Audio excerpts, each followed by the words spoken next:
3, 2. You know what really grinds my gears? 1. What, Peter? This whole We Three Kings business. What's wrong with that? I don't know. It just seems weird. Why are these kings out there in the middle of the desert There going was to a celebrate story. a birth? Well, they There weren't was a actually book- kings. They were Well, then why are they in the song? they were rich. They were just rich, but because kings worked better. They weren't We really- Three Rich Guys didn't Yeah, work? they were from the You east. couldn't make that rhyme?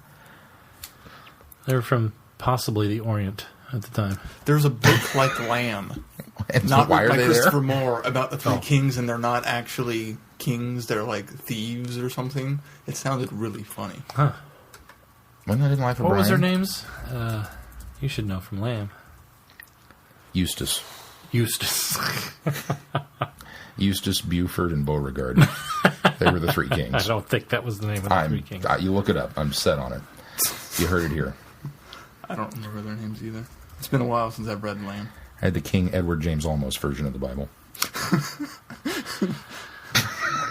Edward James Almost. Edward James Almost version of the Bible. I can't back that up. I saw it at Barnes & Noble. I meant to write down the They title. sell the Edward James Olmos version of the Bible at Yes. Barnes & Noble. I was There today. is a King James Edward Almost. No, I'm talking about. What's going I'm talking about the. Wow. Okay. I was talking about the Not Lamb book of the Three Kings. Oh. The Not Lamb book of the Three Kings. Because it just had that lamb vibe to it. I see. It's this skewed tale of the gospel. Who were the... didn't they name them in Life of Brian? Because they went to the wrong stable. Yeah, I don't remember. Probably, yes. Yes, they did, Shaun. I'm pretty sure it was Eustace, Buford, and Beauregard. I'm pretty sure there wasn't. I may have been in Life of Brian. Doesn't mean that's what the actual names of the It kings wasn't were. even in Life of Brian. Maybe they're Muppets. What? Beauregard's a Muppet. Yes, Beauregard is a Muppet. But he wasn't a king. Didn't he play a king once? I don't They might have had a think so. sketch in the Muppet Show. Maybe that's what I'm thinking of. No. There was no Three Kings sketch on the Muppet Show. Was there a Eustace Muppet? No, there was not a Eustace Muppet. What about a Buford?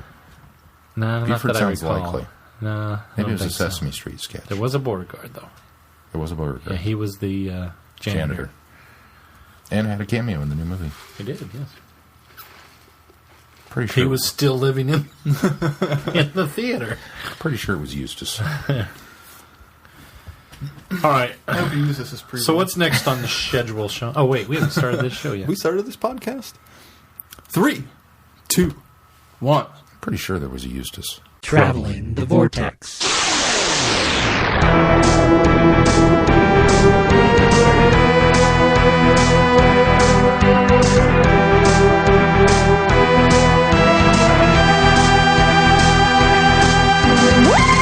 We've joined the Doctor as he travels the Vortex. I landed episode number 106, and I speak fluently in treason and smell slightly of white celery. I'm Keith. I'm Shaun. I'm Glenn. How are you guys? We're good. Terrific. Did you guys have a good week? It was a short week. It was a short week for us recording-wise. We're It back was to a short Sunday. week, yeah, because we recorded on Tuesday? Tuesday. Yeah. New Year's Day. Not much has happened this week. I'm sorry, guys. Yeah. I didn't have a very exciting week. Sarah and I went up to Legends. Oh, you did? Over in she Kansas had City? she had a gift card she needed to use that was only good at Legends. What'd you buy? She got some sweaters and clothing. She bought me Looper on Blu-ray. Ooh. Dibs.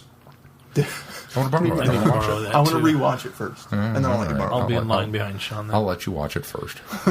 It'll have to be after this next week because we have 2 audios to listen to. That's his fault, not mine. And new water filters for our Yay! water filtration system. You have a water filtration system? Well, we have like a Brita type thing in our filter fridge. with that. in the fridge. Yeah, Oh, and I it- got and you. You always reach past that to get to the podcasting juice. Did you bring mine, by the way? You didn't, No, did you? you told me to you leave have it. some left in the fridge. Oh, that's right, I do. Or to be more specific, Mel said that you said I to did. I leave told it. her to have that her brother could help himself to whatever I left. I so. wondered if you just didn't like it, or No, if it's it good. was... I like its more. And it'll be there for the next Friday night for him to have. Oh, that's kind of what I figured. I moved it to the garage because it was taking up room in my fridge. What? It's cold in the garage. That was pretty much all our weekend. I needed that space for food I can't afford to buy. You know? Holly and I went and saw Les Miserables. How was saw Les your Gift Miserables? post. Man, it was incredible. It was, and this is coming from a guy who absolutely loves the musical. Wow. They made some edits as far as songs go. They did remove one song that I was upset was gone, but then they removed another song that I wasn't upset was gone. And How were the voices? I've heard that's kind of a complaint with it. While it adds authenticity, I went into it not expecting much from Russell Crowe. I came out of it saying that Russell Crowe was the best part of the film. Wow. He was an incredible Joubert. Hugh Jackman does a terrific job as Jean Valjean. well, he can actually sing. Well, here's the thing, though. I didn't think his of everybody in that film, his singing was the least good. He did Really? good. There was just times I didn't feel like he was quite hitting the notes. But I wonder if some of that is because they didn't go back and redo studio work. no, they don't. They did it all live there on the, So on the that's set and a lot everything. more So, to- but I mean, they did it a number of times too. Yeah. So you Well- had lots of chances to get it right. Anne Hathaway. That does make a huge difference, though, when you're Focusing only on singing. I would think. if you're in front of a microphone singing versus on stage projecting and doing that. I mean, there's a completely worlds apart difference in that. And even if you're recording take after take after take, I can see that you're not necessarily getting the best. Yeah, sound. and I think that's certainly what they were looking for. Right. Because they wanted the realism of it. I tell you what I appreciate about this film. I went and saw the producers several years ago. And it's got Matthew Broderick and Nathan Lane, the guys that, started the producers on Broadway. And they're in the film. And I go Yes. there hearing how terrific the music or the musical is on Broadway and how terrific the music is and all. And the producers is a fantastic musical. Don't get me wrong. But on film, they're still playing to the back of the audience. Oh, because they're used to doing... Well, it's not even used to doing it that way. That's just almost like that's how they were going to do it because it's a Broadway musical. And so I didn't like that. It was like you don't need to play to the back row. The nice thing about Les Miserables, they do not play to the back row. See, and like And so Chicago it was doesn't. really well done. No, Chicago doesn't either. It's See, kind of a happy I wonder medium, I think. who directed the producers? The remake, the I don't know who that directed version. it. I don't know. I was a little surprised by who did it. Why don't you IMDb it? I will. But Les Mis, what I appreciated is they never at any time felt like they were playing to the back of the room. So that made it a little more realistic as well. Because I mean, it's 99.9% music. There's very little dialogue. In fact, it was a bit odd to hear dialogue in it because and it's real minor. It's just little like sentences here and there where they'll say something, but it almost takes you out of it because it's like we've been singing all along, and then we say something. So that was a bit weird. But It was Susan Stroman, so never mind. no. guess I was Visually thinking Mel Brooks. gorgeous. All of the acting was fantastic. The kids were wonderful. The gal that plays Epiphany, I'm in love. But overall, I just absolutely loved it. And I saw it on Broadway, and I would compare it. I think it was a near. I mean, they're two different entities, but this was the best they could have captured it on film. Captured the Broadway play on film. It really was terrific. So Fantastic. a lead contender for Oscar race. I would think so. Yeah, I would hope so. Yeah. Which we'll find out shortly. Yeah. Well, Like the that's 10th. Yeah, Comes out that's this- next week. 2 Yeah. weeks. Yeah. No, next week. Yeah. Sean, what did you do? I did a lot of nothing. Mom had her surgery on Thursday and got the plate in, and everything went fine. And I'll be taking her home not tomorrow but Tuesday, and then she's got an appointment Thursday, so we get to come back. But But she's still in the hospital? no, she's staying with Gary. Oh, my right. uncle. That's right. He's doing the misery impersonation. He's doing his Kathy Bates impersonation. Doing his own Les Miserables. Yes, but so everything went fine there. We just kind of had that last lazy weekend before kids go back to school, Mel goes back to work, and everything. So Nice. And tomorrow's going to be an early day for me. I got to get 2 kids off to school. Ooh, first time in 3 weeks for them because they were off that whole week before Christmas because of Walt Disney World. Dun dun dun. Did they get all their homework done? They didn't have any homework. Mason's in preschool. Well, I They knew don't have Mason homework. wouldn't. Caitlin, they didn't have any. Don't you come back unless you know Twinkle Twinkle Little Star. They said Caitlin was pretty much a cush week. Her teacher didn't. I mean, they had their party would have been on Friday. Their It Christmas party usually went on is Friday. the week before the break. Is Well, and pretty you let cushy. them know ahead of time, too. Hey, they're going to be gone this week. Yeah, and most they of the didn't- time they're real accommodating Yeah, about. she didn't assign him any homework either. So I mean, That's nice. Yeah, so Does she have much homework usually? no. Well, I remember in grade Kids school, don't I anymore. never. I don't know because I never I'm not had- there on that end of the day. Well, that's I work true. the evening, and so Yeah. Holly takes care of homework and everything like that. I sign the paper sometimes in the morning if Mom forgets, but All the way through high school, I never had homework. I very rarely had homework. Of course, I always did homework for other classes in other classes. yeah. Man, I had a I did my math and public English, school. etc. I could get by- Which way? public school? At Yeah. public school, I had no Went to the homework. same When I school. went to private school, I had homework Yeah. all the time. That could be. I could usually get my homework done in study hall. I didn't Yeah, have I a study was hall. busy on stage. Of course, my study hall was, you didn't take study hall. Because that's where they sent those kids. Oh. I took study hall because maybe I was one of those kids. This explains the breakdancing. Yeah. You ne'er-do-well. I took study hall because you could get a course credit for it, but We were forced didn't to do take anything. So We were forced to take study hall. Seminar was what it was called. seminar. It was an hour where it was your home base, and you had to stay there unless you had a pass to leave and do homework or be quiet. Home base. I just made a permanent pass to the theater junior and senior year, and just there you go. never stayed. My teacher didn't care. I was a library proctor for 4 years, but I did it nice. after school. So, I mean, it was an extra credit. I could have graduated. I never thought of doing It's that. a library proctor. You can put books away. Proctors are the ones who run hall passes back and forth and do. I've never heard the term proctor. You've never heard the term before. proctor? Oh, I thought that was kind of a big. It's an We didn't assistant. I was a chemistry proctor. Were you? Yeah, for Mr. Arns. I don't know if you had him. I didn't have one, Mr. Arns. He was fantastic. I know.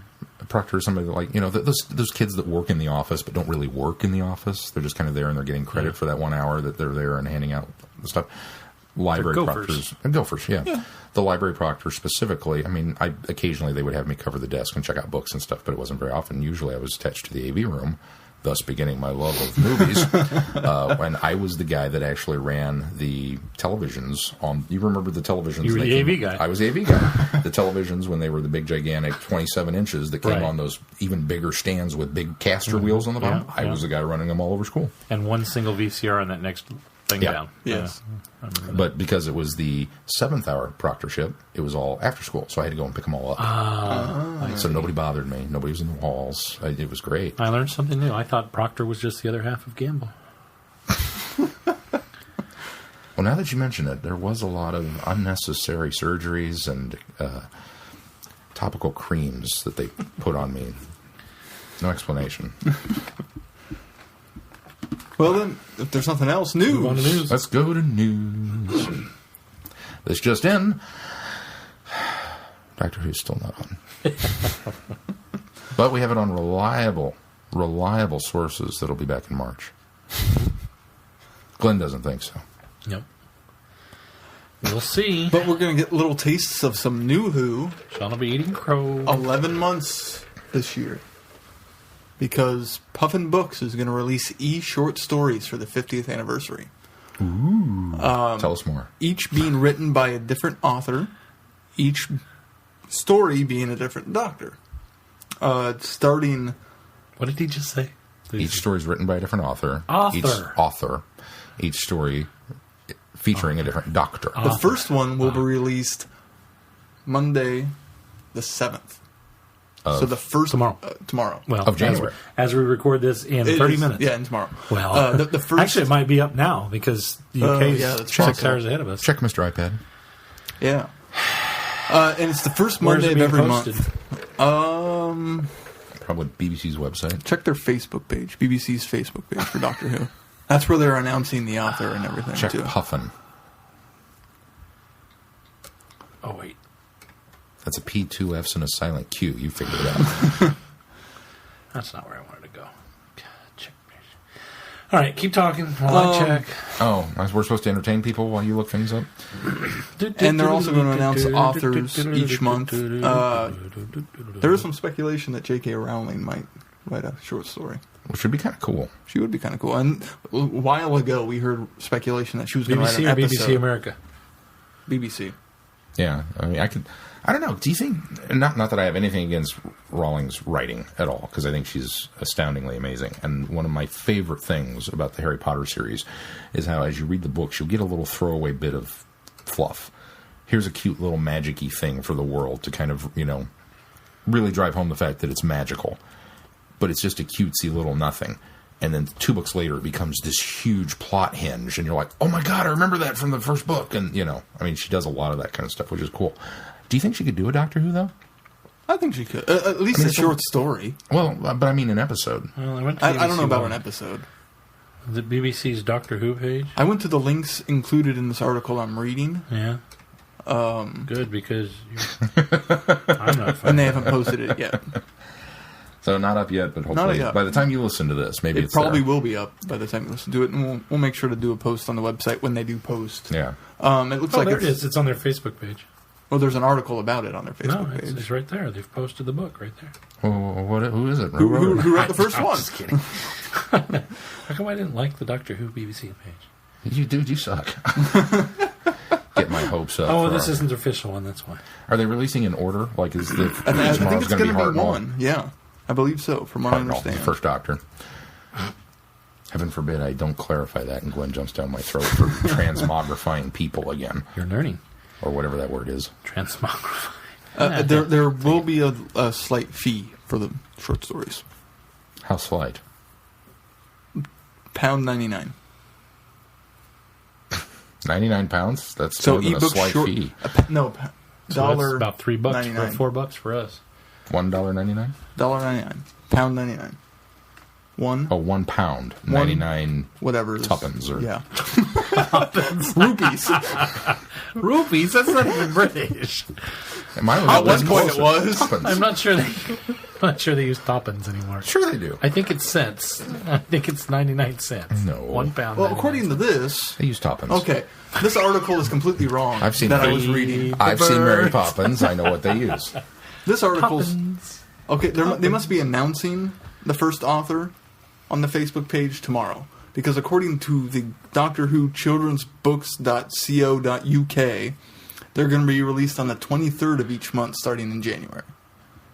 So we're going to get who's writing it Monday. So There's the going to be a announcement comes on the promotional 7th. video Friday. Because the people that are the person writing doesn't even know. Well, so yeah. they have So- that much time, they have 18 days to write their Speed story. writing. which I don't. I About assume it's going to be Nano Gitmo or whatever it's called. NaNoWriMo. NaNoWriMo. Oh, right. I'm going to submit Cyberman Bob. Didn't it I'm sort going of to start feel working like- on my revision now so that I'm ready by November when it's Matt Did it Smith's sort of Doctor. feel like Nano Gitmo? Like you were being forced? Nano Gitmo, yeah, it was very much. I was waterboarded into writing. Waterboarded into writing. All right. Did you guys There ever were read? times staring in front of the blank cursor on the screen that I kind of wished I had been waterboarded because then I'd had excuse for not putting something down. Did you guys read Houdini and the Space Cuckoos? What? Yeah, there was a short story released. I'm assuming that's about the length these are going to be. I don't know. This was 4 parts. They released as a part of the adventure calendar. You guys didn't read that? I posted them to the website. Yeah, I saw your post. I did not read it. It was enjoyable. I would go if to it find keeps out what that they up. were doing. I didn't necessarily go and read all the content that they have released, but I at least read all the stories. I have It was lots very of other enjoyable. I things would to recommend do. it. With this sitting right here, this looks very much like the gadget that Roger Moore was trying to pry out of the laser beam in Man with the Golden Gun. Yes. That's kind of what this whole setup here looks like. I got you. You should be climbing on top of it now. And You know, nobody girl can in a see scantily that. clad bikini should be Yeah, it's leaning over completely you, lost on bumping the things. listeners. I wish you could see this at home. It's really Once kind again, of we knocked the audio podcast out of the park. Any other news? I don't believe so. no Slow news week. On to feedback. slow news week. Feedback. Well, to address some concerns by my cohorts last week, We were concerned? Were we concerned? I don't know about concern. Maybe disappointed. Yeah, disappointed. they expressed a little bit of apathy toward the new feedback song. Yeah, I guess you could call It was on my word a day calendar. Okay. Apathy. No, I think you could Yesterday's was concerned. Hey, grab me a podcast juice. They didn't like it. I think it's probably fair to say. You were a little underwhelmed. It wasn't dislike, it was underwhelmed. Yes. Underwhelmed was Friday's word of the day. So it was kind of weird that those three came together. Underwhelmed, concerned, apathy. Did you think your word of the day calendar was giving you a message? I did until I flipped it over and realized I bought the For Depressionists word of the day calendar. Then it was kind of all made sense. Oh. Yeah. Well, I thought of a little bit of serendipity this week. But, sorry, I don't know. It's probably not that important. Go ahead. Well, I've gone back to the drawing board. Yes, underwhelmed because they were underwhelmed. And apparently one of the pieces of feedback that we got this week kind of echoes that sentiment that the listeners were on your side and not happy about it. At least one of them wasn't. All right. So I've gone back to the drawing board, and I've come up with a new feedback song. I'm glad that there wasn't a lot of news this week. Yes. Sorry, go ahead, Shaun. Go.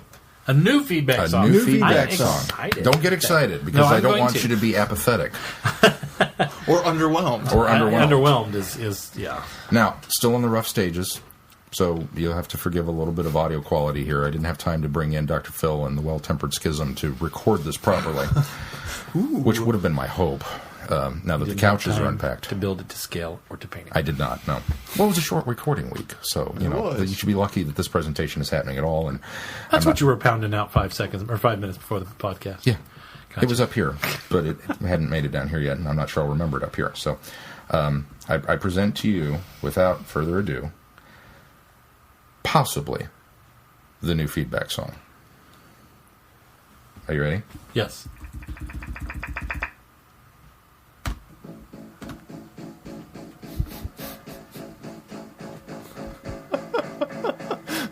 Feedback! On topics of the Hooniverse. Feedback! We'll read every one of them. I love this feedback jingle.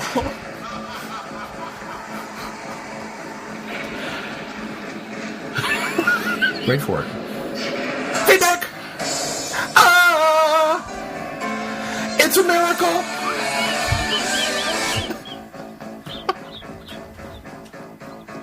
Feedback!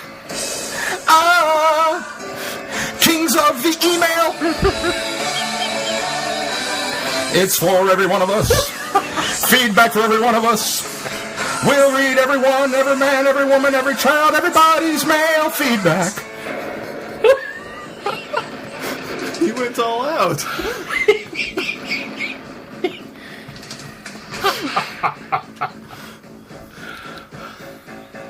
Feedback.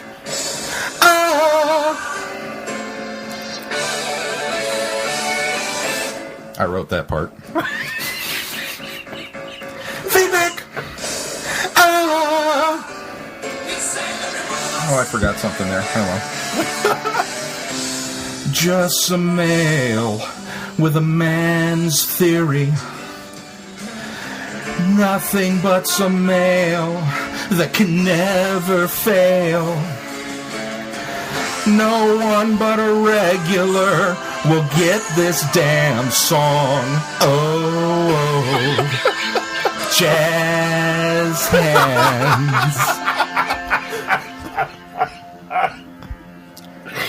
And then there's a whole percussion bit that hasn't been written yet. Kind of a march, and they fade to black there. So. Now we just got to get... Bravo! Yes. Much better than last week's. I'm glad you enjoyed that. I think that set the bar so high that nothing can ever top it. What's going to really be sad is that he has to do that every week now. Wait. Now Phil just needs to record the music, and you just need to voice over it and give it as an audio file. Glenn to insert it every week. That'll be it. All right, you get on that. I'm calling you out, Phil. Do it. Oh, get the Well-Tempered Schism to play the flash theme. Yeah. Okay. I'm sure Phil has the feedback or the sheet music to that song somewhere. He probably wrote it. I could see see that. He's talented. He could do that. So let's go ahead and do feedback. First up is Phil. Not Dr. Phil, but Odd Duck Phil. He writes, comment question. Hey, Who Peekins? Nothing new to report from here, so I'll just jump right into it. 1. The memory worm. Possibly the funniest... Okay, no. I'm not kicking that dead horse again. But something I forgot and didn't get mentioned last week that I thought needed to be discussed. The memory worm was as a failed Chekhov's gun. There was that great moment as the lunchbox was open and the worm bit Simeon, where I gasped and said, "Whoa, they brought it back?" Yes, it failed to save the day, but I thought it was brilliant.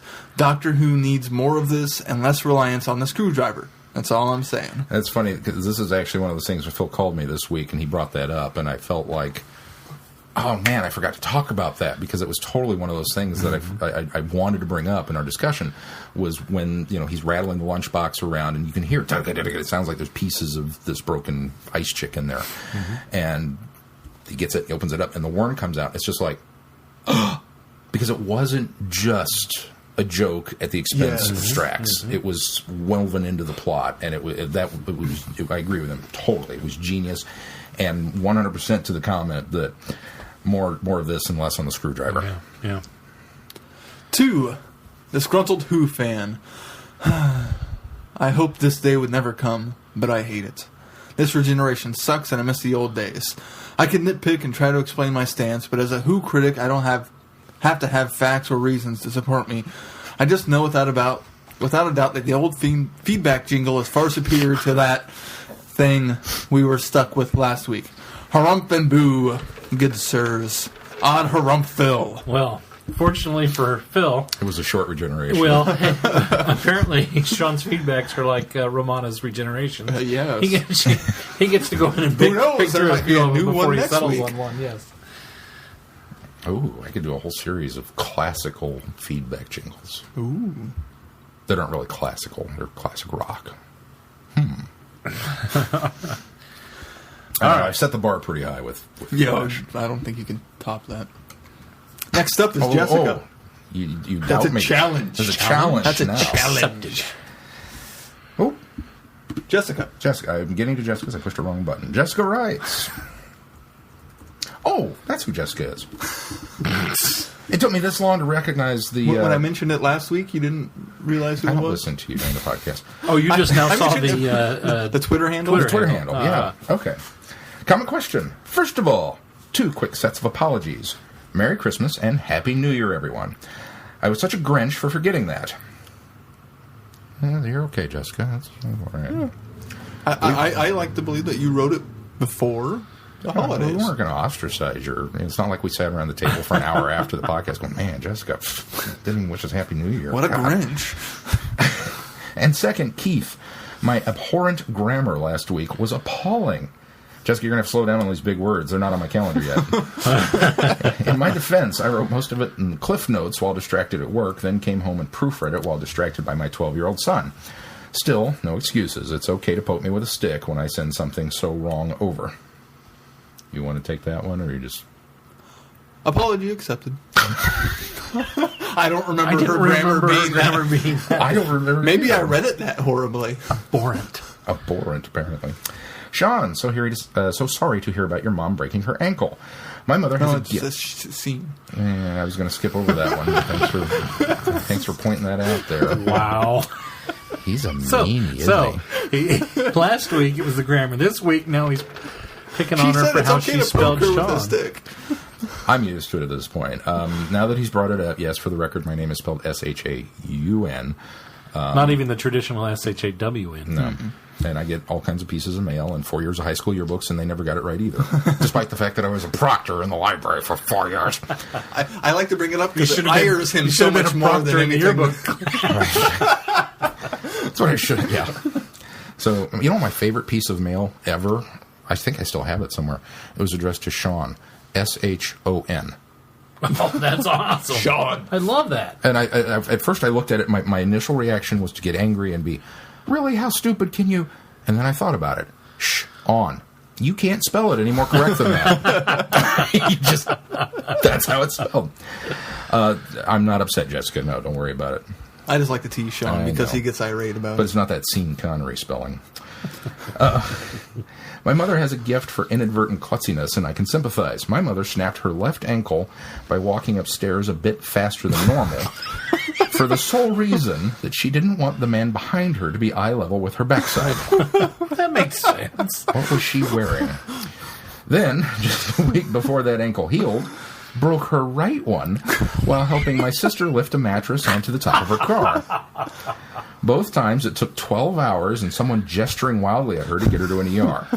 I shook my head at it then, but as of 2 days ago, I severely sprained my right wrist tripping on the sidewalk and have yet to go to the ER, so I'm not going to point fingers. Your mother sounds adorable. You know, Jessica, in, let's see, 6th grade, I was swinging in a tree from a rope, and a rope came loose from the tree, and I fell and landed smack down on my arm. And I ran inside, my wrist swelled up and felt really bad, and my mom and dad looked at it, and we thought, oh, that's just sprained. So I didn't go to the ER for days and days and days and days. And then the pain started really getting to me at school one day. And I couldn't even write. And so I think I was crying, too, because the pain was so bad. So my parents took me to the doctor, and they x-rayed it, and it was broken. So I would suggest that you make sure that it's sprained, because it could be broken. That makes me really glad I knew when my arm was broken because my hand was beneath my wrist. I'm serious. That's pretty obvious. Yeah, I could see the break. Yep, that's broken.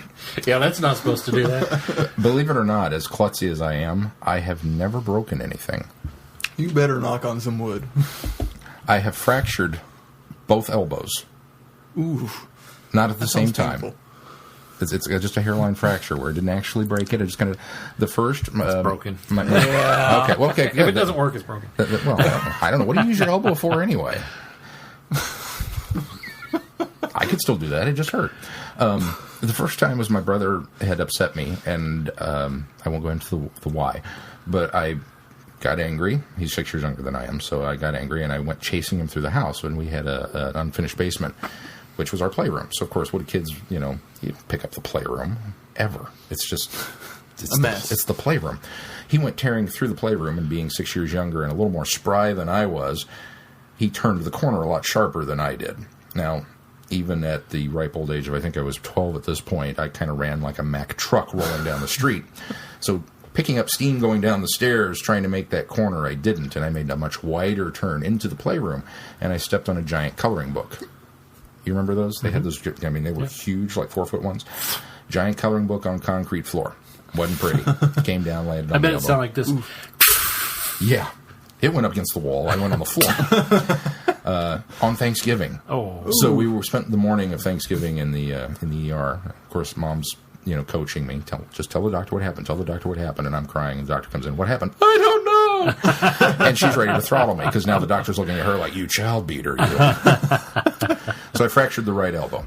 The second time, years and years and years later, we go to a softball game. It was just one of those Sunday outings. We're not doing anything. We don't even know anybody playing in this game, but we went and got ice cream, and we went to the ball game, and we climbed up the bleachers. Who goes to a Sunday outing at a ball game that you don't know anybody playing? It was one of those things. It was a nice day, and people were playing ball in the park. We thought, we're going to watch a softball game. Why not? By Gage Park? No, it was actually at Felker. Oh, That's okay. odd. Yeah.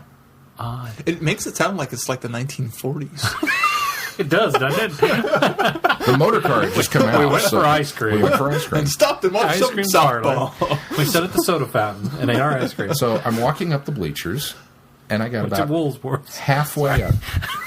Woolworth, the whatever it's Woolworth. called. The 5 and dime back then. Mm-hmm. I got about halfway up the bleachers and fell off.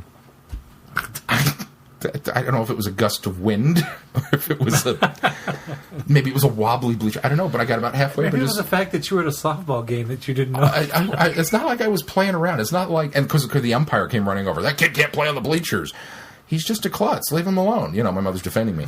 I just got halfway up and just went and fell over. Landed on the other one. Fractured it. Oof.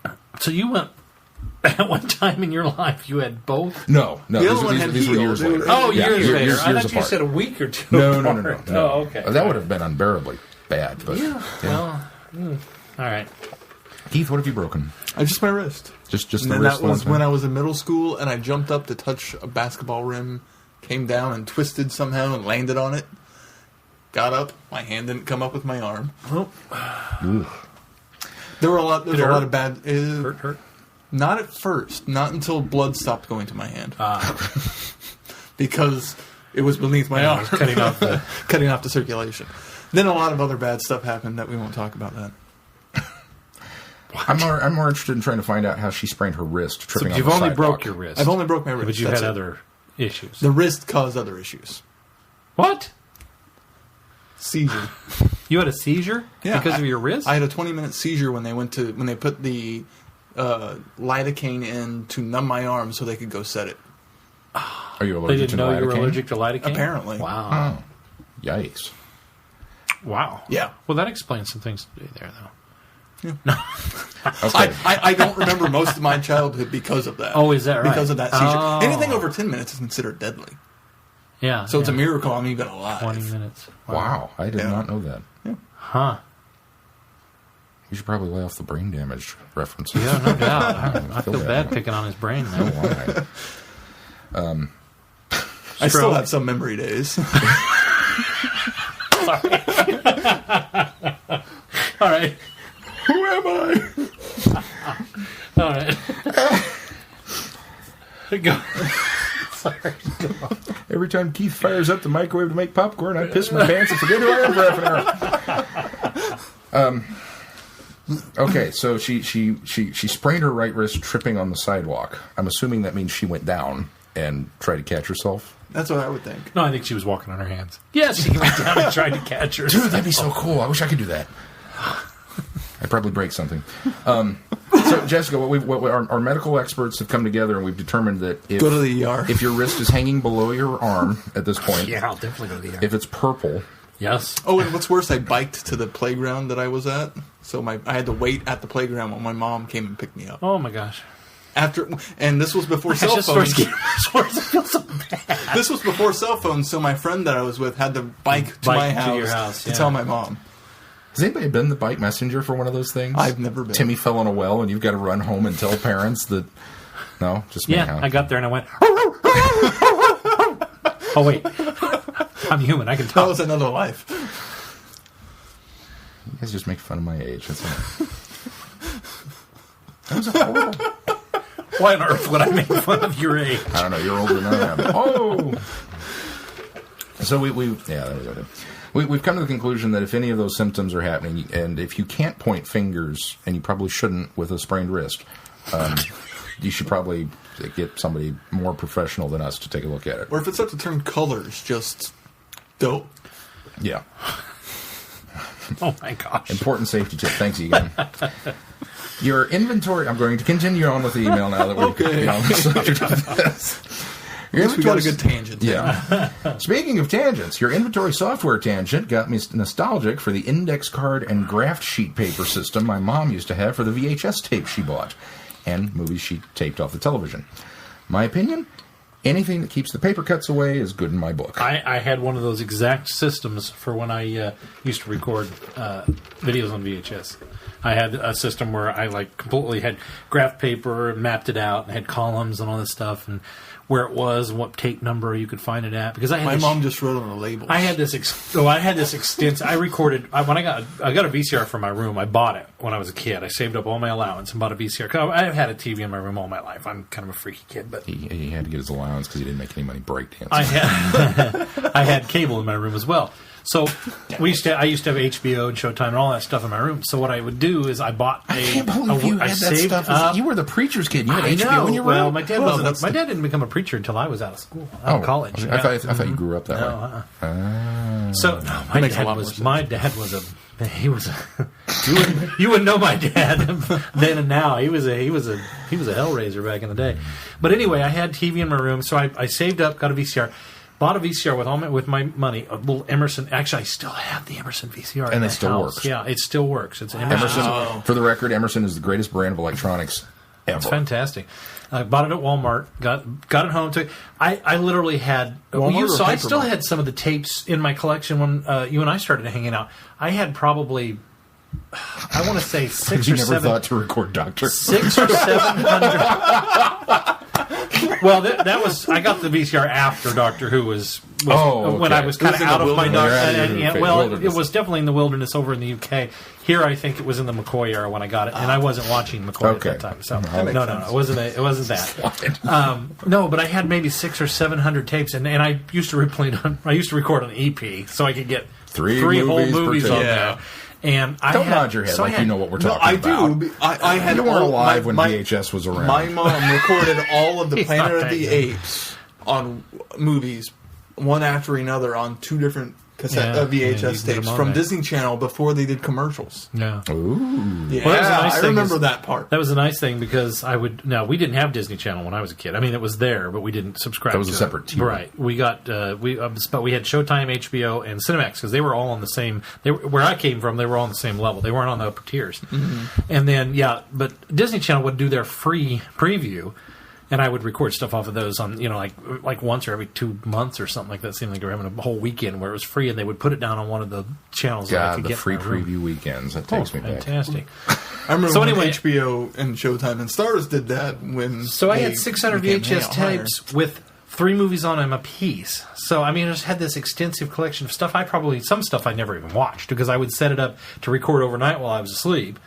And I've got that, and I'd catalog all this, and I just had graphs. So I'd had to have a catalog that I could go to because I kept all of them in my closet. And then I'd go to my closet and open it up, find the number tape, and I had they were all labeled on there as well. But it was easier than standing there and looking at every tape in my collection. We didn't have that many. See, I just alphabetized by whatever the first movie was on the tape.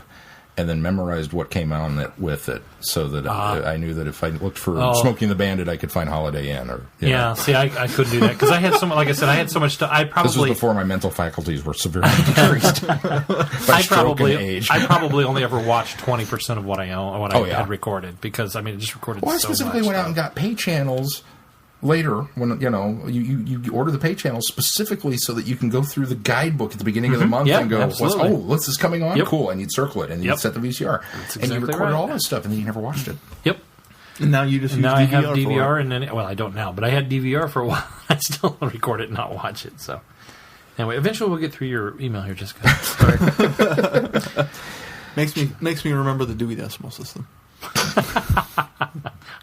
I didn't look card catalog. Remember the Dewey Decimal? It still exists. It still exists. It's true. The card catalog is what I mean. Don't you know the Dewey Decimal System?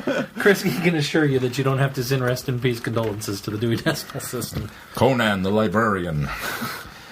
She continues. Andrew got me thinking of what Friday Night Who might be like once all the stories have been seen. I envision a bag where all the individual classic episodes have been placed. Each of you picks out a title, and now you build your own 3 story arcs. You seem to like playing the retcon game. Imagine the stories.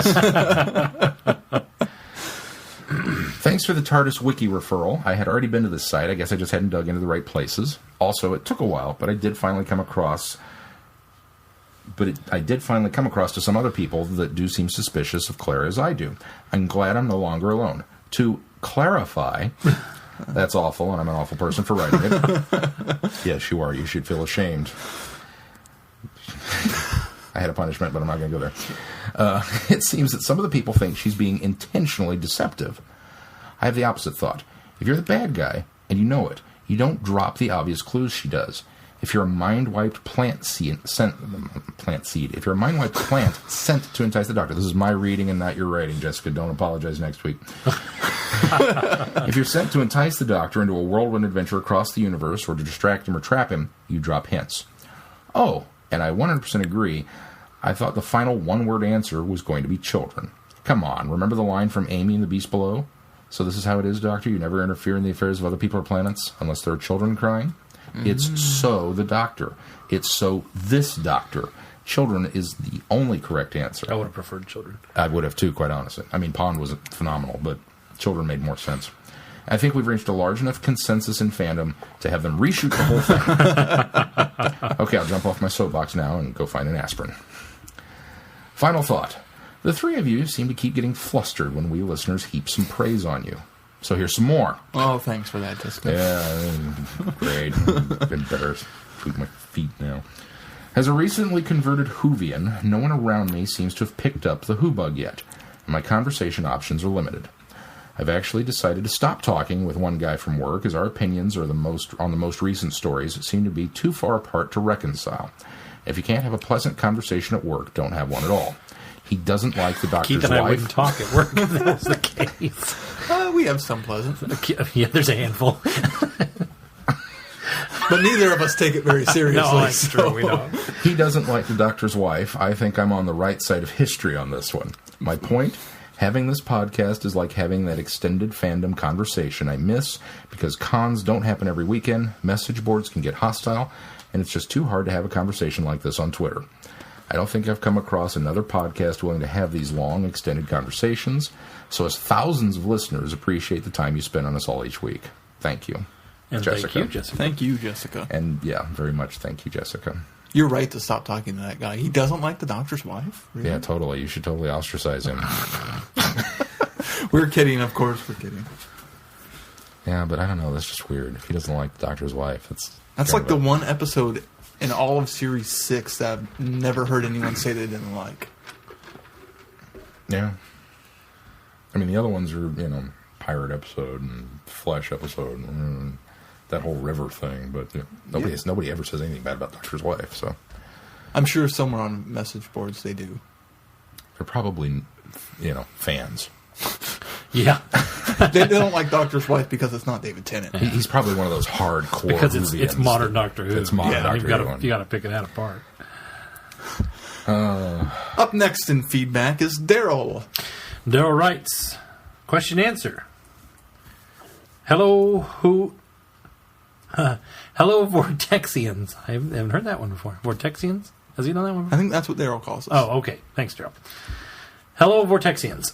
This is Daryl again from St. Louis, not England, as you said a few weeks ago. due to my ongoing misspelling of traveling and your interpretations of mobile. Mobile as mobile. but sorry. Maybe he's... All right, I do remember that conversation now. Is St. Louis in Scotland? But I actually live just down the highway, down Highway 70 in St. Louis, Missouri.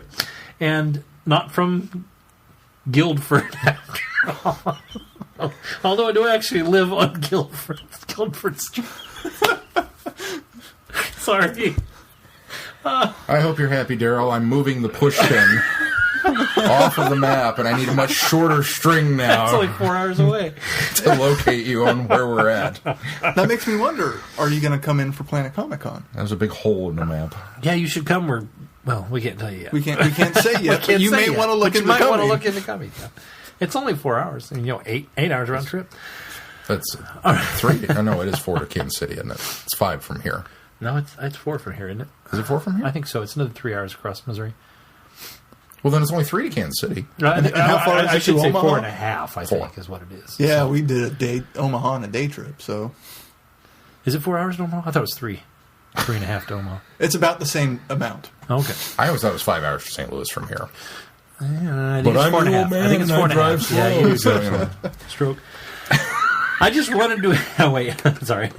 Number 1, I just wanted to address the exploding TARDIS bit. The Doctor pulled out a piece of the debris from the crack in Episode 9 of Series 5 in Cold Blood, which turns out to be a piece of the TARDIS. The Doctor's wife was scheduled to appear in the 11th story that season, but was pushed back to Series 6 for budgetary reasons. I read in DWM a couple of years ago, forgot which issue, that the exploding TARDIS piece was to foreshadow the TARDIS's graveyard in The Doctor's Wife and the Doctor's TARDIS's impending doom. Because the story was moved, they dropped that bit, and all we have is that scene where he finds the debris, and they possibly kept it in to foreshadow the Big Bang. I think it was the director interview where I read it. I looked for it again, but no luck finding that article. I doubt they were even going to address it now, 2 years later. boo. Boo, I say. This is an interesting bit of information on that, but It totally makes sense. it does. It completely makes sense. But what also lends me to the exploding TARDIS thing isn't the TARDIS exploding in the Big Bang? Isn't that what we want to know? What that's what's causing the universe to go on the fritz. So the idea that was portrayed now by him reaching through the crack and getting the piece of the TARDIS has nothing to do with the exploding TARDIS at the end of Big Bang or during the Big Bang. It has to do with the debris from the graveyard, or would have had to been. So have we retconned that in our own minds, or we not our own, but who fans? Because I have we assumed that's what that was foreshadowing? I've never assumed that. You've never assumed that the TARDIS, the pieces of the TARDIS that he pulled, or the piece of the TARDIS was coming from the graveyard in Doctor's Wife? Yeah, no, I'm saying have we basically assumed that that's the explosion that is happening in Big Bang? Yes, that's absolutely. the result. I assume that. Okay, because the TARDIS doesn't explode in Doctor's Wife either. Even looking backwards at it. Oh, I see. Yeah, that's true. That's true. I mean, it would foreshadow the graveyard of other TARDISes, but other TARDIses aren't police boxes. They aren't police boxes. And there's the painting. That's not the only piece of the puzzle that we've been given. There's that's right. The painting shows it exploding. Because it's the exploding TARDIS that causes the cracks. It's one of those folding back on time things. Anyways, I don't doubt you at all, Daryl. I think I 100% agree, and I think it's a very interesting turn of events, and it totally makes sense for why they would do that. But I say boo because I still want an explanation for it. I don't want it to be a dropped plot thread like, okay, we're done with that because we reset the universe and everything's fine. Right. No, I want an explanation for what's happening. That's my point is I think because of the reset of the universe, essentially the explosion doesn't happen. That rescues that impending loop, and so I can't see them 3 years later going back and really touching on that. I hope I'm wrong, but I just don't see that. But you know what? I think you're getting your hopes a little too high. This Friday for Friday Night Who? We're going to be watching that. We're watching Big Bang and Pandora opens. Pandora opens and Big Bang. Big Bang. All right. On a side note, I was looking for the article and reread a Gaiman interview in issue 448, and Gaiman stated, in some drafts of The Doctor's Wife, I implied that that House may have actually been the Great Intelligence. It is interesting that we're thinking about bringing the GI back as far... Oh, excuse me. We were thinking about bringing the GI back as far as 3 years ago. Yeah, it is. Absolutely. And that really tells me how big of a fan Gaiman really is.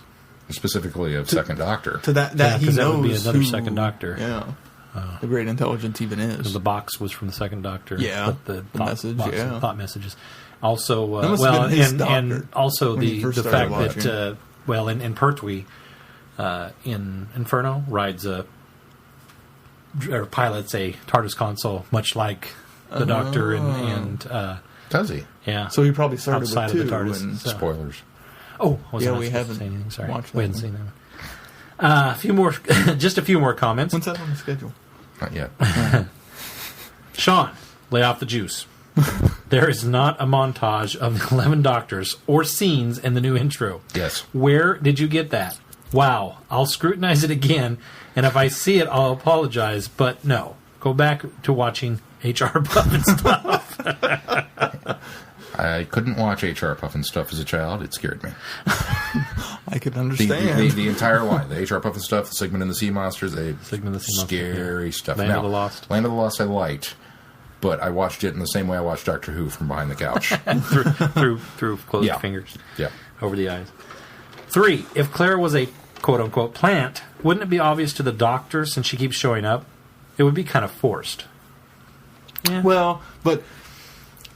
At this point, she shows up once, then she shows up again, he doesn't realize it's her, and now he's going looking for her. But that's just it. He does realize it's her at the end. He realizes it's her. He says same voice, and then he keyed on the words. He keyed on the souffle.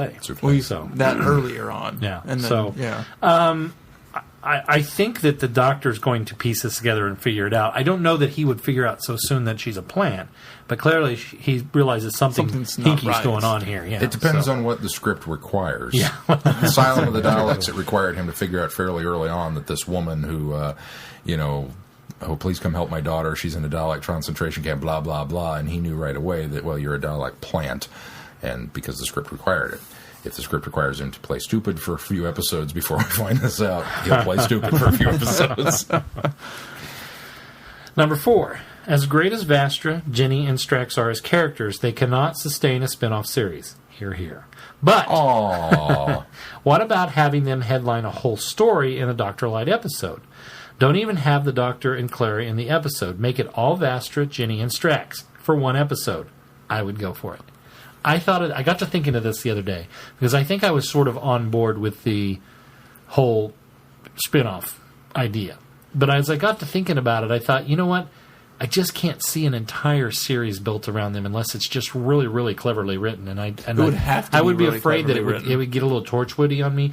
I loved Captain Jack, but where they went with Captain Jack, it totally soured me on Captain Jack. They would add darkness to all those characters. And so I don't know that I'd want them to necessarily do that. And I'm not sure that they could sustain a good long-term 13-episode story arc.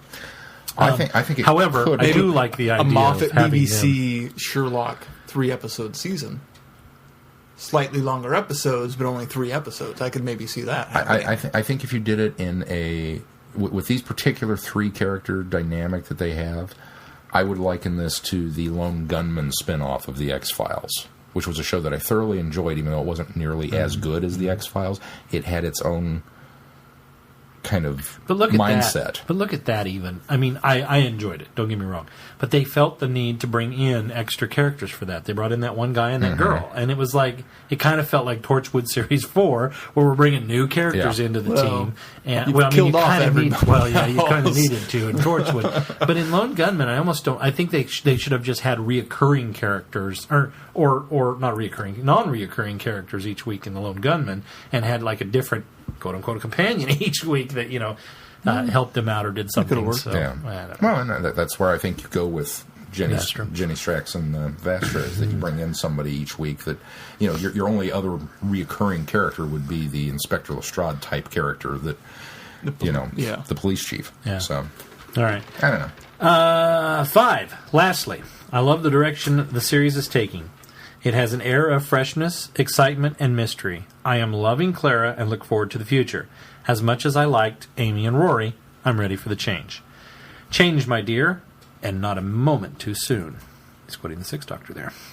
Daryl Christensen, St. Louis, Missouri. But Daryl sent one more piece of feedback as a PS. Comment question 6. Wait, I have just one more important observation.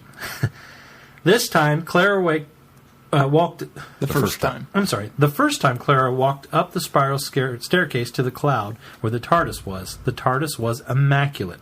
The second time it was dirty or battle-scarred. Was that a production error? I doubt it. New Who is too professional to let an error that obvious slip through. I even noticed that the first viewing. It must be the different coat from the Flesh and Stone for this season. Ooh. Spot the difference.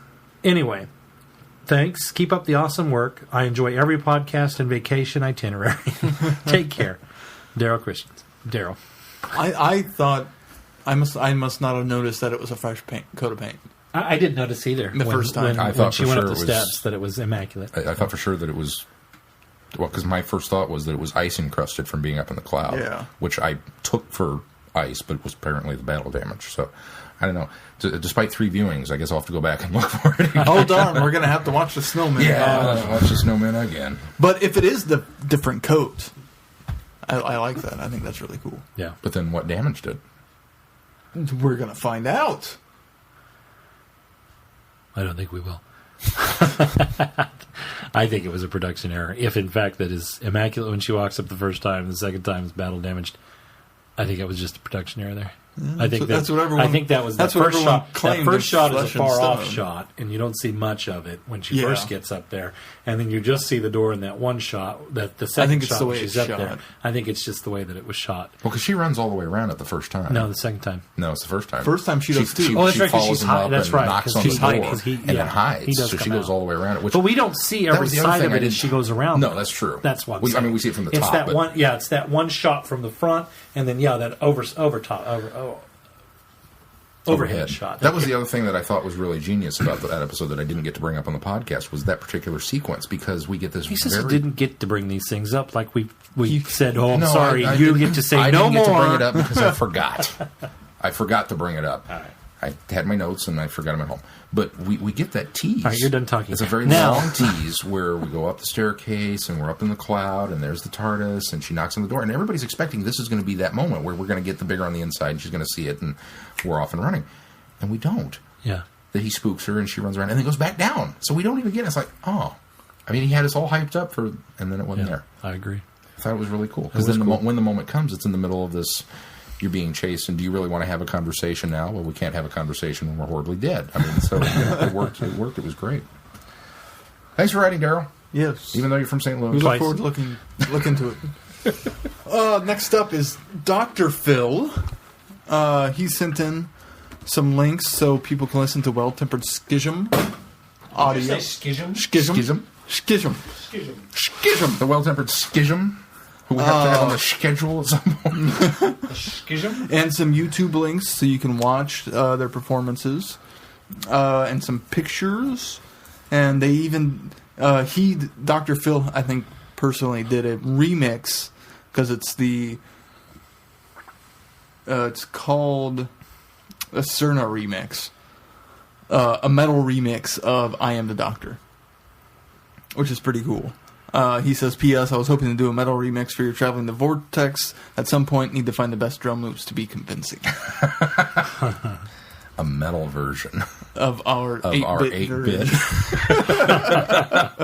And he sent a picture of... I'm intrigued, Dr. Phil. He sent a picture of a virtual amp recording setup for the remix that I mentioned. And he also sent in a bit of audio. So let's take a listen. Greetings, folks at Traveling the Vortex. Hey, it's Dr. Phil here at Adventure Time Space and Music, wanting to send in some feedback on the Snowmen.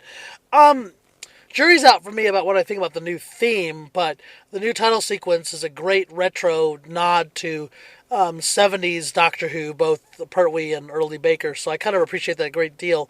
I would have liked a little bit more clever usage of Matt Mason, but I would say that it was still very, very enjoyable. I would say that the entire story was delightful, and the mystery behind Clara is going to be interesting to see how it is interwoven through the rest of the season. Hopefully it will make for some great watching for the 50th anniversary, but we'll see what Mr. Moffat has in store for us. The fun discussions about French and German suffering was a lot of fun, which kind of brought me back to a moment in my time in summer while working on my DM of having to get a language proficiency in French or German, so I picked German. And it was not language proficiency for speaking, but language proficiency for research, because a lot of musicological texts are in German or French, so I picked German. And remember the first week of... I did a 6-week condensed course, and at the end had to translate a large encyclopedia entry on the history of the double bass, so which made it easy because it's my discipline. So I mean that's not terribly evil, but I remember enjoying the first week looking up on the transparencies because we had people from many different disciplines in the class. And I look up at the board, I'm like, Kermit's or Frosch? That's Kermit the Frog in German. So even though we hadn't gotten to that part of the grammar yet, my away message for the rest of the summer when I was doing the class during my lunch hours was Ich werde angegriffen, Sir Kermit der Frosch, which was I'm being attacked by Kermit the Frog. And having a life-size Kermit the Frog at home that my daughter enjoys in the playroom, it is mine, not hers. Should hopefully give away a bit. I'm a bit of a Muppet fan. But nonetheless, the discussion on the snowman and the feminist issues in Who was one that's probably long overdue, and I'm very glad for the beginning of the Verity podcast. I mean, if you look at music in Who, you only have two central figures that are women, which is Delia Derbyshire, which, of course, created the electronic version of Ron Grainer's theme, as well as Elizabeth Parker, whose only contribution to the series was in Time Lash, which was the only woman member of the Radiophonic Workshop.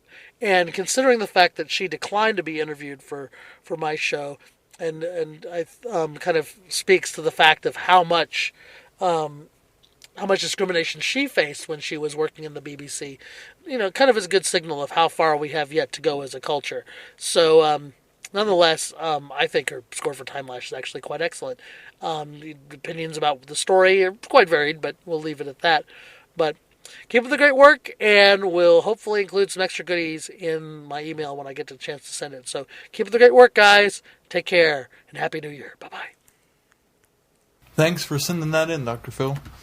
I don't know if it must be German, because when I took German in high school, I latched onto the phrase Ich esse Käse and always said it in the Du hast song version, but it means I eat cheese. So I'd be like, I eat cheese. It's one of the few things I remember from that class.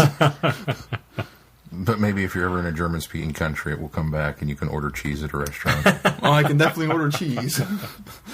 I can say, Ich esse Käse, and they will bring me cheese. No, they'll say, oh, good for you. Yeah, they probably will. Dumb American. Oh, thanks, Phil. Thank you, Dr. Phil. Next up is David. David writes in, comment question, hey guys, loved your review of The Snowman. First thing first, you guys brought up the duck pond. Moffat explained in an issue of Doctor Who magazine that the ducks... I guess we really ought to start reading Doctor Who magazine. Apparently. All of our questions would be answered. The ducks were taken by the crack. Presumably the one in Amy's room. I personally think that there's a better explanation for that, but that's what Moffat says. Well, we all know Moffat lies. Yeah. The Awakening. Not much to say, except I usually fall asleep halfway through episode 2. It's just kind of boring, which pains me because I love Davison's Doctor so much. P.S. I am a Nigerian king in my spare time, so if you guys want a fortune, just tell me and I'll email you. Not one person has taken me up on my offer because everyone always says that they end up in the spam folder. Thanks for the great reviews, David. Well, all right. I guess we'll send out our I'm gonna send personal an email information now. and Yeah. our social security numbers and our bank accounts. Yeah. You can deposit the money here. Just direct wire that over. It's funny, Dan actually was falling asleep Dan was Friday too. night Yeah. on Awakening. So And he said 3 apparently, times. yeah, apparently that's... That's what the story does. You know what that story needed? A rainbow trout.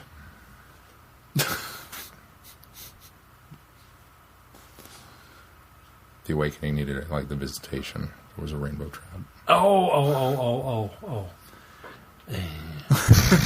Who's next? Up next is Chrissy. Chrissy writes to us, Dear Vortex Boys, I forget the subject line. no more aggressive than Alice's white rabbit. Ah, I see what she did there. Dear Vortex Boys, I forgot to mention, I loved Glenn's recap of his Disney trip, so there's another vote for a side trip. Also, it's good to hear that Shaun's mom is on the mend. I saw on Facebook that she was in the hospital, and I hoped everything was okay. And we, the listeners, understand that life happens, and there are some things a little more important than recording podcasts. Family members in the hospital is one of them. But it was sweet that she was concerned about the podcast. It would have been interesting if you guys ended up recording from the hospital, though. I didn't think about that. We could have gone down to the waiting room and why set not? it up. Absolutely. We don't need Wi-Fi. Yeah. Because, Well, you can God get on. knows there's no Wi-Fi at the Actually, we wouldn't have had feedback, but we could have. You can actually in the lobby of the ER. There's a Oh, is it? a visitor's. It sucks, but it's available. You can't Skype from it, but you can. Oh, yeah. You can get your email. Well, there you go. Oh, that was a different hospital. She went to Stormont, not St. Francis. That's true too. So Stormont might have had better Wi-Fi. Stormont might have had better Wi-Fi. I'll tell your mom that. Stormont has Wi-Fi all over the hospital. I was I know surprised that, my mom because went to Holly Stormont, works there. or St. Francis. And they get mad at the employees because they all have their phones on the Wi-Fi as they walk in, and then it bogs down the Wi-Fi that's supposed to be for the visitors. So slows everything down, which is probably what was happening in St. Francis. So many employees were over there on the public Wi-Fi. Since you guys mentioned you're cataloging your Doctor Who DVDs on your phones, I thought I'd mention the cataloging program I have on my phone. It's called Notes. It's a free app that comes with the iPhone. I have a file labeled Doctor Who DVDs I own, and I just keep a list of titles of the new Doctor Who DVDs I've bought as I buy them. I have them cataloged by Doctor. It's always with me wherever I go. Again, it's the Notes app, and it comes with the iPhone for free. I'm certain Android has something similar. Well, I have that iPhone app then, apparently. Oh, I think I have that on Android, actually. Sorry, but I laughed through that whole conversation about paying for cataloging databases and compatibility and stuff like that. I just had to yank your collective chains there for a bit. So wait, you don't have Notes? Or you don't have an iPhone? I think she has Notes, but she doesn't use it to catalog her DVDs. No, I think she really does. But just her Doctor Who's, so that when she goes to the store, she knows what she has. Well, that's just foolish talking. But she was yanking her chain because... All right, never mind. It's like somebody who doesn't I own... didn't update my 2 purchases on my phone. On the inventory on my phone, I didn't update my Blu-ray purchases of Blooper and Muppet Christmas Carol. I just remember that. I did everything else, but not that one. That's why I use one program, and it's on my phone. He's across the room, and he's running for the DVD and show. then I won't forget to do it on my phone, because it's the only place it goes, and then it syncs to my other devices, so I don't have to do it anywhere I actually else. took one out of my database this week. All of mine are free. Did you? I'm going to have to take a few, because I've rounded up stuff to take down to CD Trade Post. Yeah, we watched Hitman, which was one of those that I picked up and never watched, and finally said, hey, let's watch Hitman this week. Hitman? Hitman. Timothy Fantastic. Yeah. He's good. He's not an attractive bald man. There's just something off. You've heard that Kevin Smith story, right? No, I haven't. Oh, about his time on Live Free or Die Hard and with Timothy Olyphant? No. Oh, you should look it up. It's pretty funny. Okay. But That's where that phrase comes from. I like Timothy Olyphant, and I think he's a great actor. But there's something very off-putting about him being bald for the part that he plays. Who's Hitman. Timothy Olyphant? He was the bad guy in Live Free or Die Hard. Gabriel or... Yeah. I didn't see And it. he's the main character in Hitman. It's on my list of movies to watch. Dude, I'll totally loan it to you as soon as you return the 5 other ones that you've got at home. Yeah, I only have 5. Only 5. That's all I got, John. 7, 12, whatever it is. Anyway. So He's currently on... Justified. Yes. He was also in Deadwood. He made it really good. That's him. He's him to being him now. I wish you could see this at home. Still annoying. Anyway. Looking right at him, still don't know him. If you heard him, you'd recognize him. He's got a distinctive voice. Anyway. He was in I Am Number 4. What? Hitman. If I heard him, I would recognize him. He was in The Office. He hasn't been in anything... Wait. See? Danny Codray. Oh. Let me see him in again. 2010. Let me see him again. Yeah, a couple years ago. Let me see him again. It's a bit grayer now than what I'm used to seeing him as. Oh, yeah, I do recognize him. I always confuse him with Stephen Dorff. Stephen Dorff? No. Really? Doesn't look anything like Stephen I don't know Dorff. why, but I always do. I always think Nothing he's in at all. Blade He for reminds some me reason. of Dennis Quaid. Not necessarily. Like, you remember when Interspace came out, and I really liked Dennis Quaid, but he reminded me of I could Harrison see the Ford. over-top acting. No.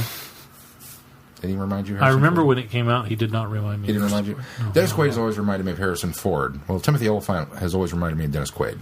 I don't know. Anyway, Hitman sucked. Don't watch it. Reviews, she continues. Both of these stories were really hard to review. I liked them both well enough, but it's difficult to talk about specific things that I liked about them. I will admit that these aren't my favorite Fifth Doctor stories, but to paraphrase something Shaun often says, any Fifth Doctor is good Fifth Doctor. So I'm going to try reviewing them anyway. The Awakening. For some reason, I got this one mixed up with The King's Demons. So I had a whole write-up ready to send. And it wasn't the right story. Oops. Anyway, this story is good enough, but it's one that I routinely forget about. Maybe it's just because I haven't seen it very much, or it's just not very memorable. I would say that Tegan's relatives need to get out of Britain, because the ones that have been in Doctor Who have run into some pretty rough patches. Maybe they all need to move back to Australia. Anyway, the best part of the story is the ending scene with the Doctor talking about tea being a nasty brew, but he still likes it. Loup Garou, or as the French would say... Loup Garou. No, you have to say the hyphen. Loup hyphen Garou. Because you have to pronounce that. That wasn't even in the pre-roll. Oh, it wasn't? No. A wasted joke. Rosa is easily the best character in this story, apart from the Doctor and Turlough, of course. I like how she's introduced. Almost that she's the narrator at the very beginning, but she ends up having a bigger role to play. She and Turlough have some good moments, and I like it when she teams up with the Doctor at the end. I didn't much care for the werewolves, but I'm not a fan of werewolf stories in general. Ileana and Pieter, is it Pieter? Peter, were a little too over the top for me to take them seriously, although I guess that makes the Doctor's awkward reaction to Ileana telling him he has to become her mate more believable.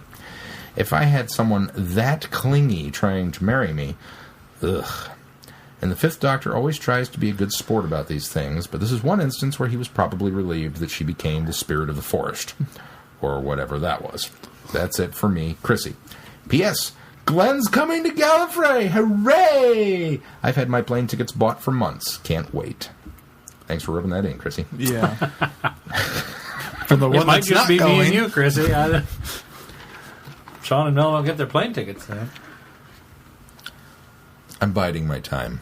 I'm planning to launch a sneak attack on the website soon. With laser acid fish. Scalpel monkeys. Maybe a grenade or two. They won't see it coming. Next up is Finally Holly. is Holly.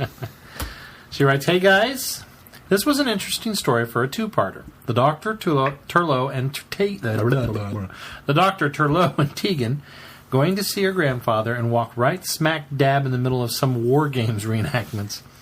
The crack in the wall of the church was similar to the crack in the wall of Amy's house in the 11th hour. At first, I didn't like Wolseley, but his protection of Tegan and Jane on the May Queen cart changed my mind. He was finally starting to realize what a madman Sir George was under the control of the Malice. Sorry, I'm losing my place. The Doctor and the others make it out of the TARDIS just in time for the Malice, before this Malice self-destructed. Was interesting how quickly the Doctor gave in to returning to Little Holcomb. That's how you spell Holcomb. For a visit. That's probably not how you pronounce it either. Hodcomb, I believe it is. Hodcomb. For a visit. He's been bullied and coerced. Line had me chuckling slightly. Looking forward to hearing your thoughts on this episode. Holly from Wisconsin. And Holly, I'm sorry I butchered your the email there. Well, let's move on to The Awakening. Ah! It's the end of the feedback song. Yeah. Little Hodcomb, 1984. I think it's Hodcomb. Hodcomb? Hodcomb. 1984. The Doctor, Tegan, and Turlough Cumry. arrive in a small English village looking forward to spending some time with Tegan's grandfather. They soon discover that all is not well. Tegan's grandfather is missing and the locals are reenacting dangerous war games from 1643. Sorry. With the past mixed up with the present, can the Doctor stop the games before an evil entity hidden in the village church awakens?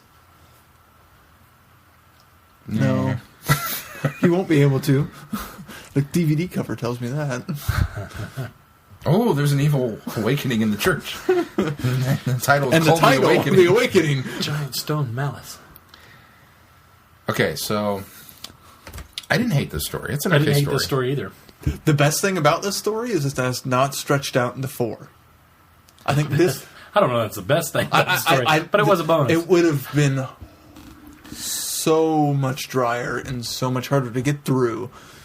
Dan would have fell asleep 20 times if it were a 4-parter. I would have hoped they would have put more action scenes in it had this been 4 parts. But Well, that's the thing. Is It's an idea for 2 stories. we don't necessarily complain, but we call who out when they get those random, okay, we've been captured and we've escaped so many times in this particular segment. This is, I'm going to come down on the other side of this, Keith. I actually believe that this story probably would have benefited from another part. Maybe not 2, but certainly a 3rd part would have allowed them to flesh out the idea of the malice a little bit better. Because it's just some evil. Oh, Well, it's in a wall. Ooh. Who cares? I agree with it's Shaun. just- I think that the malice was very There were enough lines shallow. that made it was it a sound shallow like... explanation for a character, and there wasn't enough. I mean, it's called the development malice. That's pretty much all we need, right? And he makes Why not reference just to spell it. differently? Essentially Satan.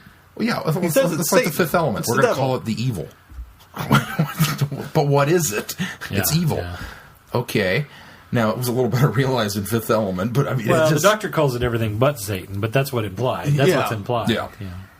So that's why I guess I didn't have a problem with it. It's It's like a Monty Python they talked villain, the about But slightly Satan is trapped ill-fitting in a suit. pit but they near a well, black hole. but they So- also discussed You in the think you'd know that. episode Yeah. because of the meteorite that he found or whatever it was that this is an alien being that crashed to Earth in the 1600s and is now just, because of the reenactments, is reawakening. I didn't need more than that. No, I from the standpoint that it would have been... It would have just been interesting to get a little bit of more of a depth to the... I just don't know how much more depth they would have given. Especially since That's we get the problem. this... They would have gone 3 and they wouldn't have given more depth especially to Malice. since we get this really cool statue, if you ask me. No, the statue was very cool. I love that. And we get this really cool... wicked-looking thing the crawling up lizard the monster? wall. Yeah, the lizard crawling up the wall in the TARDIS. And, I mean, I was... And the fact that it was slightly translucent, I thought was really cool. Yeah, it was like kind of a salamander, what are the chameleon? Yeah. The M.C. Escher Not drawing. to be confused with the companion.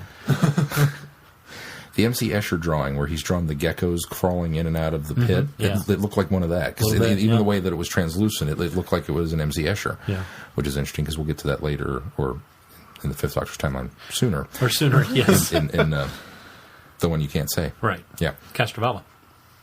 Ooh. Is it Castrovalva or is it Logopolis? Oh, it is Logopolis. No, I think you're right. No, I think it is Castrovalva. It is Castrovalva. You're right. It's Castrovalva. It's Castrovalva. And you can't say that one either. Logopolis. He's been practicing it all. Legolopolis? Legolopolis. Castrovalva. But no, there was a lot of stuff going on here, and I think some of these characters, I mean, why is the whole town crazy? Because Sir George has riled them up. Well, I got the impression... What are they like normally? I got the impression that this is a town of reenactors, and they're reenacting this event. Right. And then Malice has made it real for everybody in the town. You know what it was?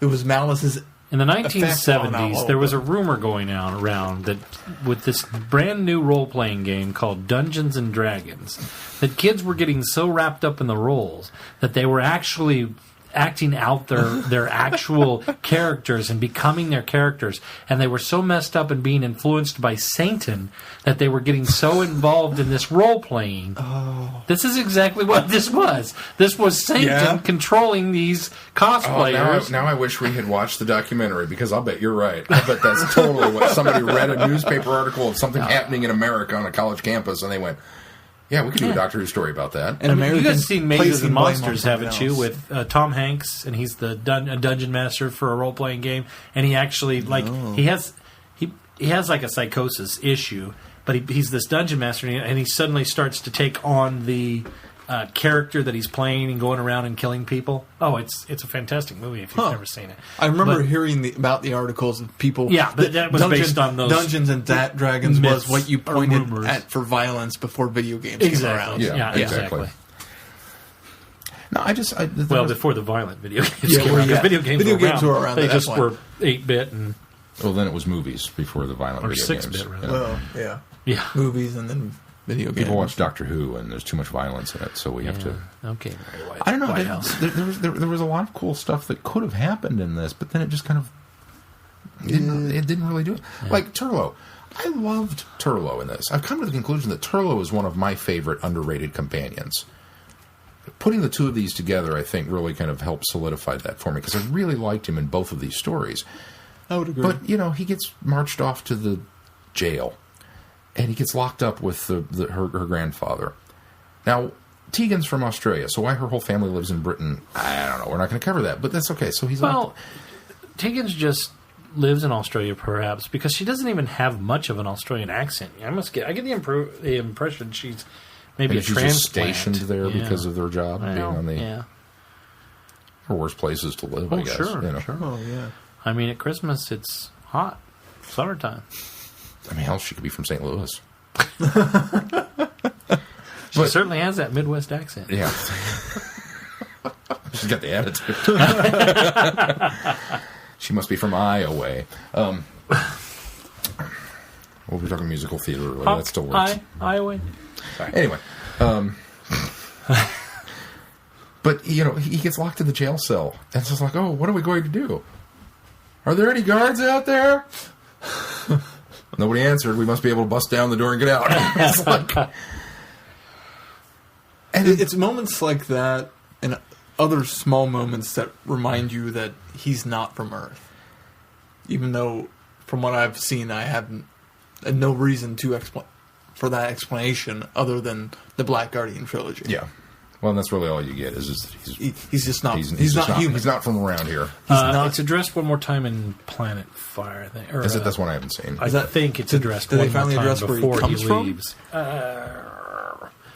Sort of.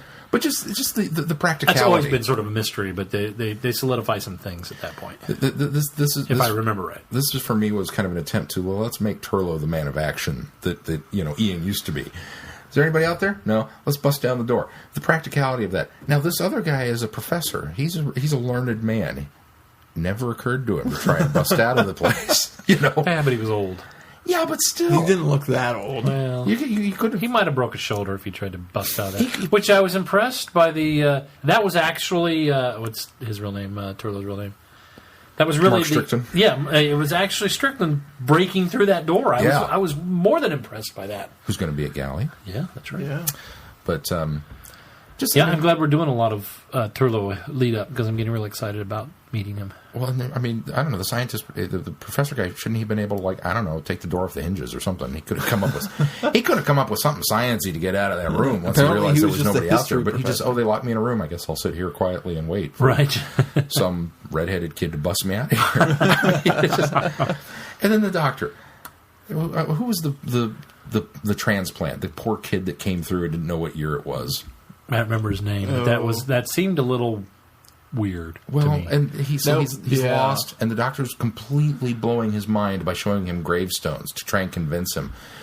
Since when do you do any of this? Normally, you're just like, trying to don't take worry him about it, back. I'll explain later. Right, And you're right. supposed to be comforting. No, he really wants to warp this young man. And there was a part of me, even though I know that he's not a future companion, there was a part of me that was like, I'm getting kind of an Adric vibe off of this kid. That you feel sorry for him, and the rest of us are going, leave him alone. Dead weight. Don't bring him.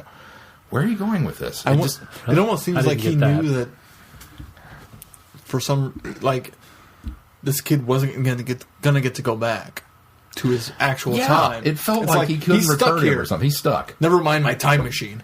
Yeah. Yeah. Or that, and I don't know if anybody else got this vibe, that maybe this kid was going to turn out to be somebody important. This was going to be the H.G. Wells of the story, or that William Shakespeare.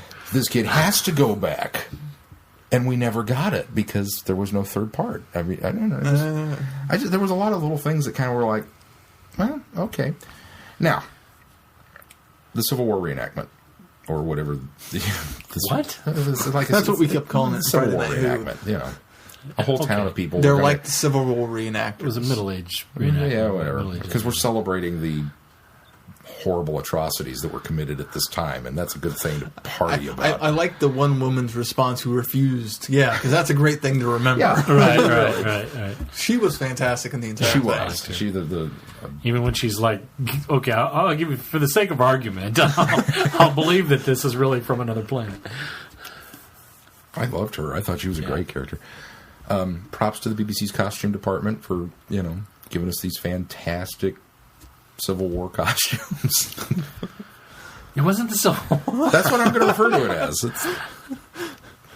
It should have been a rainbow trout. Period. Really, that's what this episode needed, was a giant rainbow trout fish that was orchestrating everything at the behest of the malice.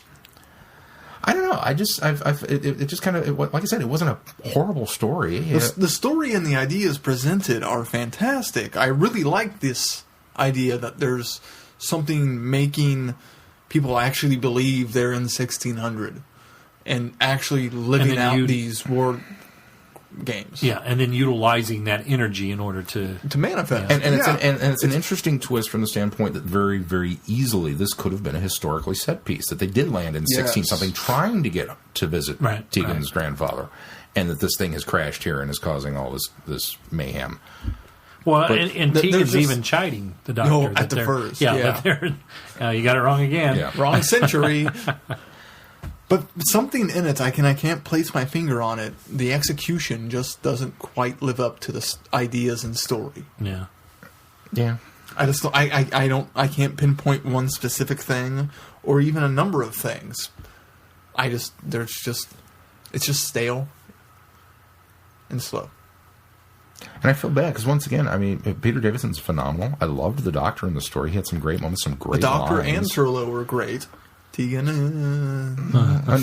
Tegan is... I don't know. Very Tegan in this. Well, she was very Tegan, but she's also the unfortunate companion that kind of got shoved to the backside because we've got this huge cast of guest stars, including Will, whatever his name is, who's from the 1600s and has nothing better to do, and a fantastic pub owner, and the why do you say grandfather. guest stars? Because they're not stars. Well, they're guest They're stars to the actors. episodes. Yeah, they're just actors. Guest But all these other characters. actors. Guest characters. If you I appear wouldn't on call a them show guests. once, it's guest That's not stars. a guest. They're just actors. They're Incoming characters. They don't have to be It guest doesn't stars. matter I'm if just- you're a name or right. not. Yeah, You're a guest star on I'm a not- show. I'm not using the word in terms- a special guest star. No, a guest star means a star has come on the show and is doing a part as a guest to the series. I don't mean it in the likes of Ian McKellen coming on the show. And That's doing a the guest voices. star. No, That which- guest starring- that would be a yeah. special guest That's star. that's Well, even that, yes, even that special guest. Now, I'm Richard just E. being- Grant would be a guest star. There you go. That's a guest star to me. Ian McKellen Billy is special. Billy the kid from 1600s is not. I'm a not guest meaning star. in terms of the actors. I'm meaning in terms of the new characters that are brought in for this particular story. Let's just say the new characters. Don't say the guest stars. So Tegan's the one that kind of gets shuffled to the backside.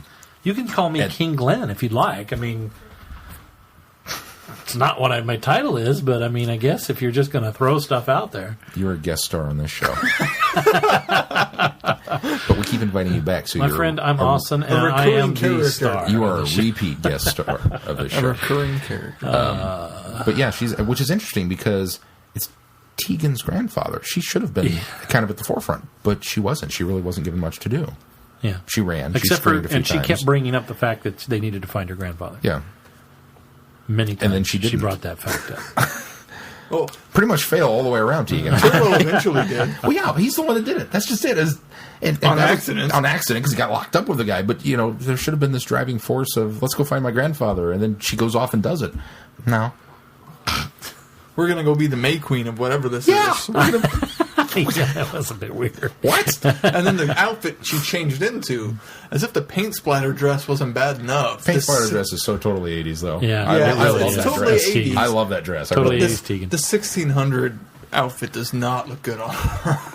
The lime green. Well, it's not meant to, I don't think so either. Well, unlike two weeks ago, whenever it was, when we talked about Joe changing into some Atlantean garb, and Yeah. wow, looking phenomenal. Tegan, not so much in the 1600. It just didn't fit. It was a. She needed a wig. She did, Well, maybe yeah, a wig would maybe have worked. a wig would have helped. Some Princess Leia Joe had a muffins on the side of her head. No, Tegan was subjected to wearing the bonnet. So. Yeah, I had to wear the bonnet. Yeah, maybe that's what made the outfit so much worse, was the bonnet. A bonnet doesn't look good too on little house on the anybody. prairie for you there. Yeah. Little too Laura Ingalls. We did watch some of the special features afterward, and I highly recommend the deleted scenes and outtakes. Oh yeah, especially with the horse. Yes. Oh, the horse. That was great. You can tell we're stretching. Anything else about the story? If there's not, let's move on to the other one. I don't. Like I said, Not gonna be much on the next one either. it's not a bad story. It's just kind of meh. It was all right. All right, next was Loop dash Garrel. I think you put too much P on that loop. Loop dash Garrel. Loops dash Garrel. No, not loops. There's no S. I mean, there is, but you don't say the S. Garrox. Garrox. Garrel. Germany, 1859. The townspeople of Cologne, Germany. Cologne, Germany, pronounce a sentence of death on a mass murderer who has stalked the countryside in the guise of a ferocious wolf. Russia. Oh, that's right. It did open with that, didn't it? Okay, It sorry. didn't quite open. Go ahead. with that. That was the first thing where they were given I thought that was the audio recorder first. no with Rosa. that was second. That was second. Oh. Yeah. Oh yeah.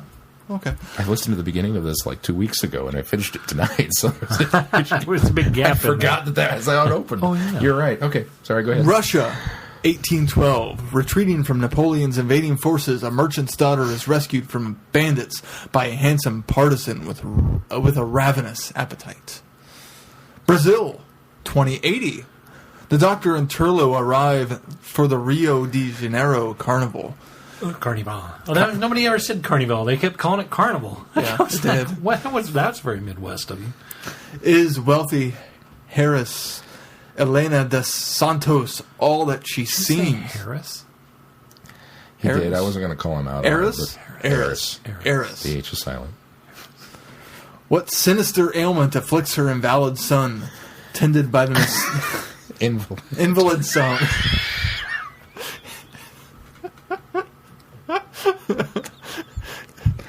It's very Midwest of you, Keith. Invalid son. He's an invalid son. He's not really a son. He's been watching Gattaca. He's been again. invalidated. Tended by the mysterious Dr. Hayashi. And who He got exactly... that one right. Yeah. They said it enough times. Yeah, they did. I'm going to get to him in a little bit. And who exactly is Rosa, engaged on a secret quest to fulfill the destiny of her extinct tribe? Time is running out for Rosa, Elena, and the Doctor as the fearsome shadow of an ancient werewolf moves ever closer. Crickets. Chirp, chirp, chirp. I don't have a cricket button. I should get a cricket button. You should. He didn't do the bump, bump, bump, wow. No, I didn't hate it. I didn't hate it either. There's a lot I didn't like about it. What I did like was Turlo. He was so good in this. On the fence about Rosa. Here's what I found interesting about this story is the fact that in 2080, Oklahoma apparently is going to migrate down to Brazil, and they're going to form tribes down there because this gal Rosa, she had a complete Midwestern, not even Midwestern, like mid-Southern accent. She sounded like she could have been right out of Oklahoma or to northern Texas, or that was so weird because. In fact, I thought she was an American. For the longest time, I thought she must be an American. She must be an American. And then we start establishing this nature and tribe, and this, she's deciduous to Brazil, and she has this connection with nature and the spirits and whatnot. And I thought, why did she choose this voice, this dialect? She should have had some sort of at least kind of maybe a Portuguese dialect or even Hispanic. I mean, well, Portuguese would have been more Brazilian, but still, I mean, it's something that was a little different than that mid-southern west, southwest. That just was weird. We land in 2080, and I'm all on board. Doctor's talking about the desolation that's happened to this wilderness and this jungle, and we even got reference to the jungle stuff from Rosa's diary. The Amazonian desert. Wow. Cool. That paints such a good picture. I mean, not cool. It's a bit heavy-handed, but yeah. It's heavy-handed, but still. Not cool good, but Yes. cool No. different. Yeah. But then, despite being 2080, the entire time we spend with caricatures of people from the past Yeah. who haven't evolved in the slightest. I'm sorry. Well, Even whoa. Rosa hasn't grown. Here's the problem: is Rosa? Yes, I Our agree. own Native American tribes have grown and adapted. None of these people have. Well, And especially for the werewolves, I have a really hard time swallowing that they stayed hidden and not adapting. You have to adapt to stay hidden. because when you watch movies about vampires, I mean, Or werewolves. interview with Underworld. a well, I That's don't a watch, great example. I don't watch movies about werewolves because I really don't like the werewolf. That was one thing I went into this not liking. I don't like. I've always I liked don't like the werewolves. werewolf genre. I've never been a fan of that. The only really good werewolf movie to me is The Wolfman. With even Lon American Chaney Jr. Werewolf I in mean, London? that's great. American Werewolf in London, not a big fan. Paris, not a fan. Paris, I can the understand werewolf. that. I think because now I haven't watched Underworld and some of the other Lycan films because maybe they explored a little more, but the werewolf genre is always Well, Underworld's it's always kind of kind of separate. niche. You know what I mean? They're like with vampires, they kind of go out and they broaden the mythos of the vampire series, or they expound on it, or they broaden it just a little bit more. That's what Underworld does. But it combines unfortunately, the two. when they broaden the werewolf mythos, they always seem to like deviate on it, like Twilight, or they really kind of skewer it so that it's not even recognizable to being the core werewolf mythos. So I've never been a fan of going beyond some of the standard films. I've just never gone in, I so I don't highly know that recommend much about Underworld. It expands the mythos without branching away from it. But Underworld has vampires too, right? Yeah, See, it's and that's both. another thing that I've always this whole vampire or werewolf battle thing. Well, this is really where it came from. Yeah, it pretty much Underworld. stemmed from that's what started Underworld was that. the first Well, one that see, started And it Then does I it don't well, wanna- and I'm everyone not- else I'm not doesn't. interested. I will recommend Underworld. The first Underworld is great. Here's the rest, why. The first Underworld is actually a pretty good movie, and the sole reason for watching it is because Bill Nye's in it. Quite honestly. How many of them are there? I don't know. I think they're up to like 4 or 5 now. But Just Not as many as I thought it would. just watch the first one. Really. Not as many I thought there'd be. The second one starts to devolve for me into a Twilight-esque romp. That's too And then bad. the third one goes back to being a prequel, which I never saw, and then the fourth one is a Which unfortunately sequel has a again. lot of Bill Nye, but I'm not interested enough to go back. Yeah, me neither. And I really liked Oh, Underworld. so Bill Nye's in the sequel or the prequel? The third. version Well, of it. The third film. He has yeah. to be in the prequel because he was in the first one. Ah, gotcha. And his role requires it. He's like, King of the Vampires or something. Yeah. He's creepy. Oh, he's a vampire. Yeah, he is really good. Flat in it. out creepy in it, but Okay. he's really good. I Anyway, own it if you want to borrow it. I may have to do that. As do I. It's. I've always liked werewolves. See, I've never liked werewolves. I always kind of liked Kinda the werewolves same more thing. than vampires. They're boring. They are boring. And I It think just that's the doesn't problem seem is- like you can go very far. Well, with it. the Unfortunately, people don't explore it well. well, but there's Yes, that has happened. You're right. It has you're been right, but explored. the reason for it is there's just not much to explore. And a guilty because pleasure of mine is cursed. There are 2 werewolf varieties. There's the I've been bitten by a werewolf and now woe is me because I've got this horrible transformation that's come upon me every month and dealing with it. And those are the werewolves that we get in The Wolfman. Those are the werewolves that we get in Being Human. And George sucks as a werewolf. Those are the werewolves that we get, at least the British one, because he whined all the time. I haven't bothered with the American one. Harry Potter. Harry Potter, which, I mean, he's a tragic character, but you just, you get that. Or you get Greyback. You get the one that is, look at me, I'm so powerful, I'm so Yeah. great, I am a werewolf, I And I'm a love half being a wolf. werewolf. I'm and just a half wolf all the time. I'm going to tear everybody apart because I'm a wolf and I'm Right, cool. Right. That's all you can go there. That's Yeah. the only variety that you get out of these 2 types of werewolves, and therefore you get 2 different types of stories. Usually in the same story, you get the poor guy that was bitten, and he has to go up against one of the Greybacks, and that's it. Very, very early on, that's it one was of the telegraphed reasons that hey, this this is is going to gonna be be the a same fairly thing. stereotypical Yeah, werewolf absolutely. story. And that's one of the reasons why there's such a gap between werewolf stories in movies. Now, There's usually a decent gap. when you talk about them not evolving, do you mean just from the time? Or From the time, yeah. Oh, okay. They're stuck in 1800s. Yeah. They haven't grown and haven't adapted. I sort of see that as well, except for I think maybe I can sort of Maybe- excuse it to a point because they've also evolved or developed some sort of power of perception of getting around That just even felt like being laziness. perceived. So you don't necessarily have to blend in if you're just invisible to everybody all the time. And that but that came doesn't across. mean you don't grow as a society either. Well, but They I didn't also grow get as a the I also society. get the impression that although at the end or towards the end, you get the impression there's like thousands and thousands of werewolves, but which I thought was kind of weird because we're just really dealing with about 8 characters through this whole Yeah. thing, and then suddenly we've got like these whole packs of wolves. I guess they allude to that when the Tegan and the Doctor in the woods, that when the dogs come upon them Oh, at Turlo. that point, yeah, or Turlo. I said Tegan, Turlo, and the Doctor in the woods. You get the impression that was quite a large pack, but I don't know. Well, I'm- and the very, very poor, in my opinion, very poor characterization of Ileana. Oh, Because she's supposed to be the matron. Worst She's supposed to be part the of this story.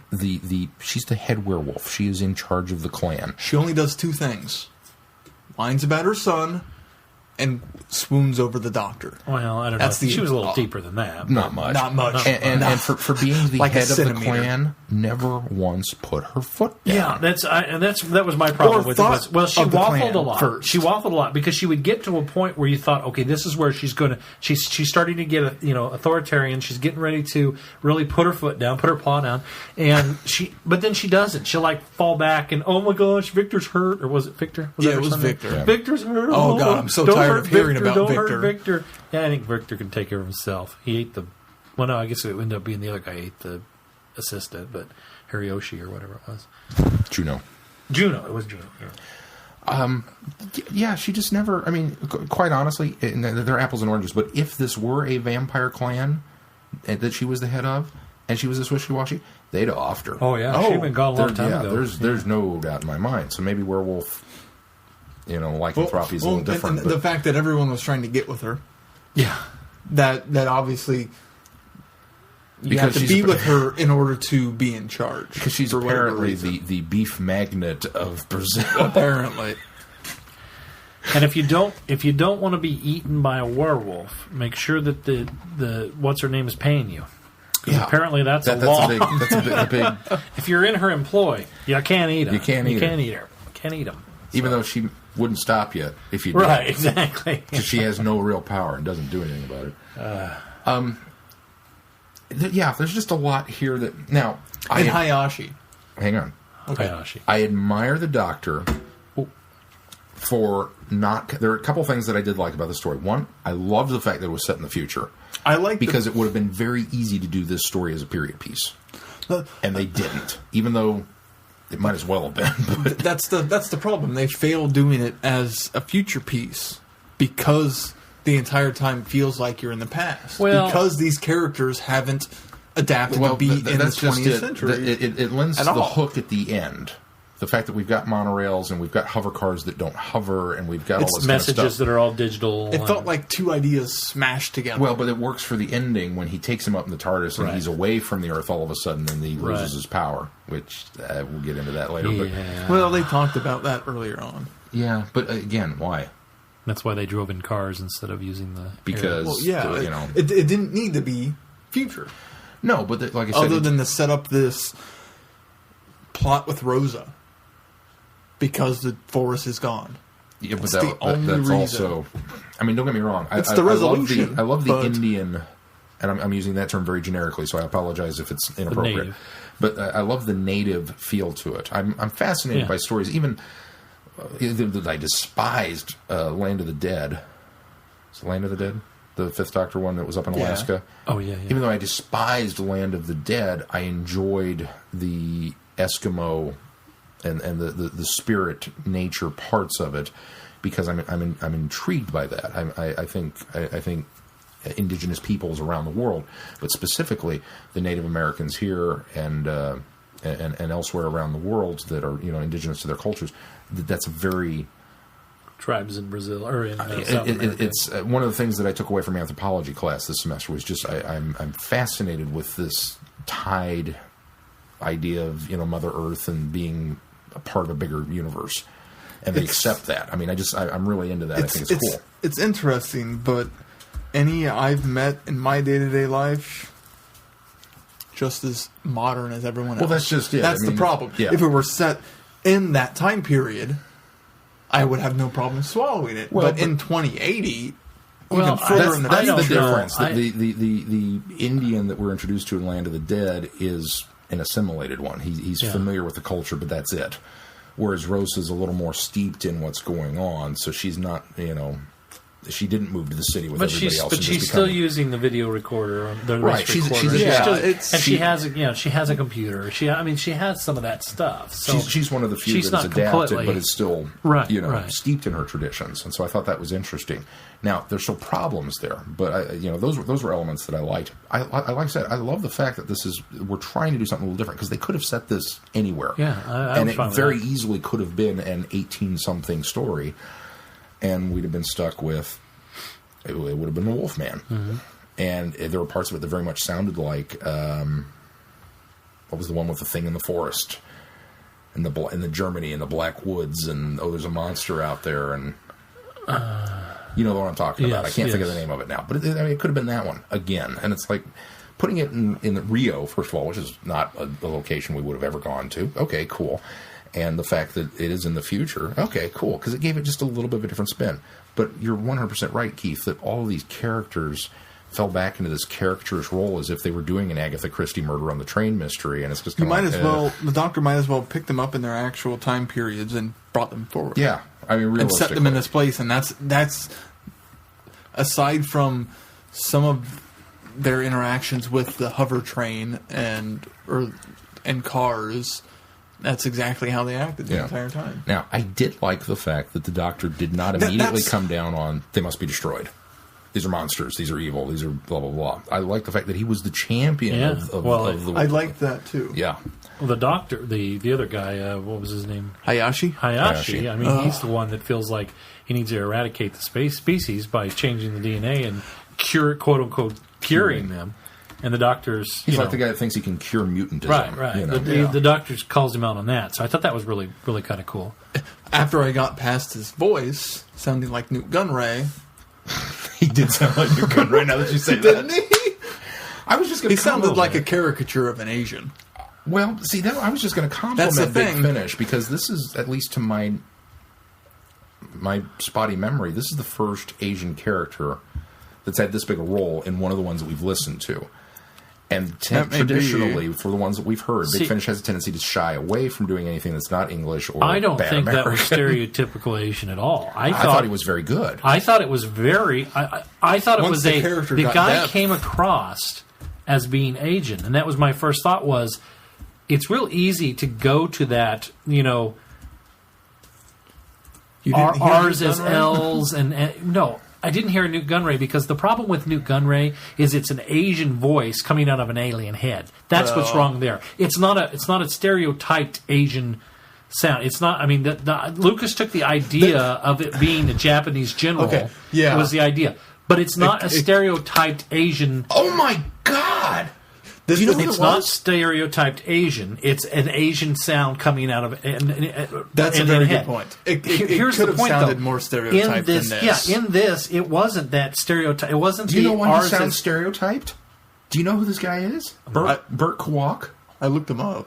He played Kato in the Pink Panther films. Yeah, no, I actually wondered. Did you know that? No, but that was when instead of hearing Newt Gunray, I kept hearing Kato. That's why from he sounded the Pink familiar. Panther. That's who it is. Yeah, he was also in. And Who? he is actually Asian. Yeah, I know. I looked it up and I was like, oh. I didn't hear a actor trying to do an Asian voice here. I heard an Asian actor acting in this play, so I didn't have a problem at all with that. I didn't think that was stereotyped. I didn't think it was that I had a character for it. I had trouble swallowing him until he started interacting with the Doctor, and that's where his character really started to blossom. And I don't think his character was great. Don't get me wrong. I'm not defending the character, but I'm defending what you were saying about how it felt like. It's just this first the way the character is written, and then with the performance, with depth to the character, I can look past the performance. Okay.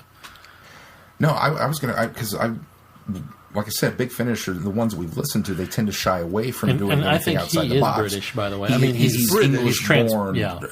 Transplant. Yeah, but this to me sounded like either somebody doing a very good Chinese accent, even though I can understand we're getting a little stereotypical, but I'm going to fall back on Japanese, I believe. I almost got a Talons of Wen Chiang. That's what I was wondering, because again, as a kid, I totally bought into that guy's performance and thought he was Asian. I just totally did. So when I heard this, I think I went with stereotypical because that's what I heard. It was Kato. I didn't realize it was Kato until I just read that. But I thought he did a great job with the voice. Yeah. It was clearly just his voice. Yeah. I liked the Doctor. What was his name? Hayashi. I liked him as a character, even though he wasn't fully developed, until they revealed him to be the bad guy. Then I felt cheated because I would have. Well, he was only partially the bad guy. No, if he had just been trying to map the genetic genome and cure the species, that's a fault I could have lived with, because it would have been misguided science. Well, he's actively communicating with the grayback werewolf. Right. Well, yeah, the grayback character. So now he's the bad guy. Right. And that he's the bad guy's henchman. He got that's just it. He got degraded to henchman status. Yeah. Is what happened. It's Talons Wen Chiang all over again. Yeah, but he's working really for this is. greater evil when he was a cool character on his own. See, in Talons, going back to what you guys said, that sounds like a stereotyped accent. I don't think that's a good Asian accent at all. But anyway, that's stereotyped though for the time. Well, yeah, but even for the 1800, even for period. now, had you been, heard somebody speaking like that, you'd have gone, "Whoa, that's actually a bit offensive." I totally. Well, as a kid, as a kid, you don't. I mean, of course, you got to remember in the '80s, we were on the end of that, where it wasn't. People weren't harking on PC and all that kind of stuff, and people weren't trying to be sensitive to other cultures. We were even in that era. Oh yeah, living in the late, mid to late '80s, it wasn't until about the 90s when I think cultures started saying maybe we should be a little more sensitive to each other's, society. Well, so a little more representative, a little more, too. representative Yeah. of the culture. So, yeah. I honestly liked Peter's performance until he became more frequent. Like, I really liked him in small bursts. That the voice he gave was very ominous and very wolf-like.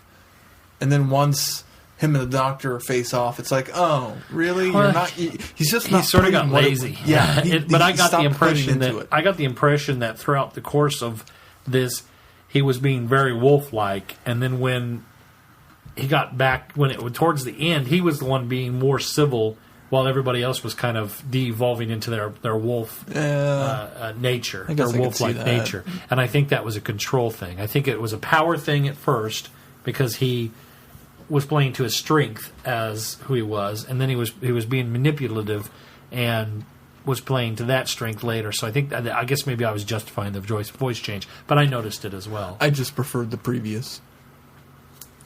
Because I guess, yeah, there's reference to, but I never got the impression that the wolves were actually talking.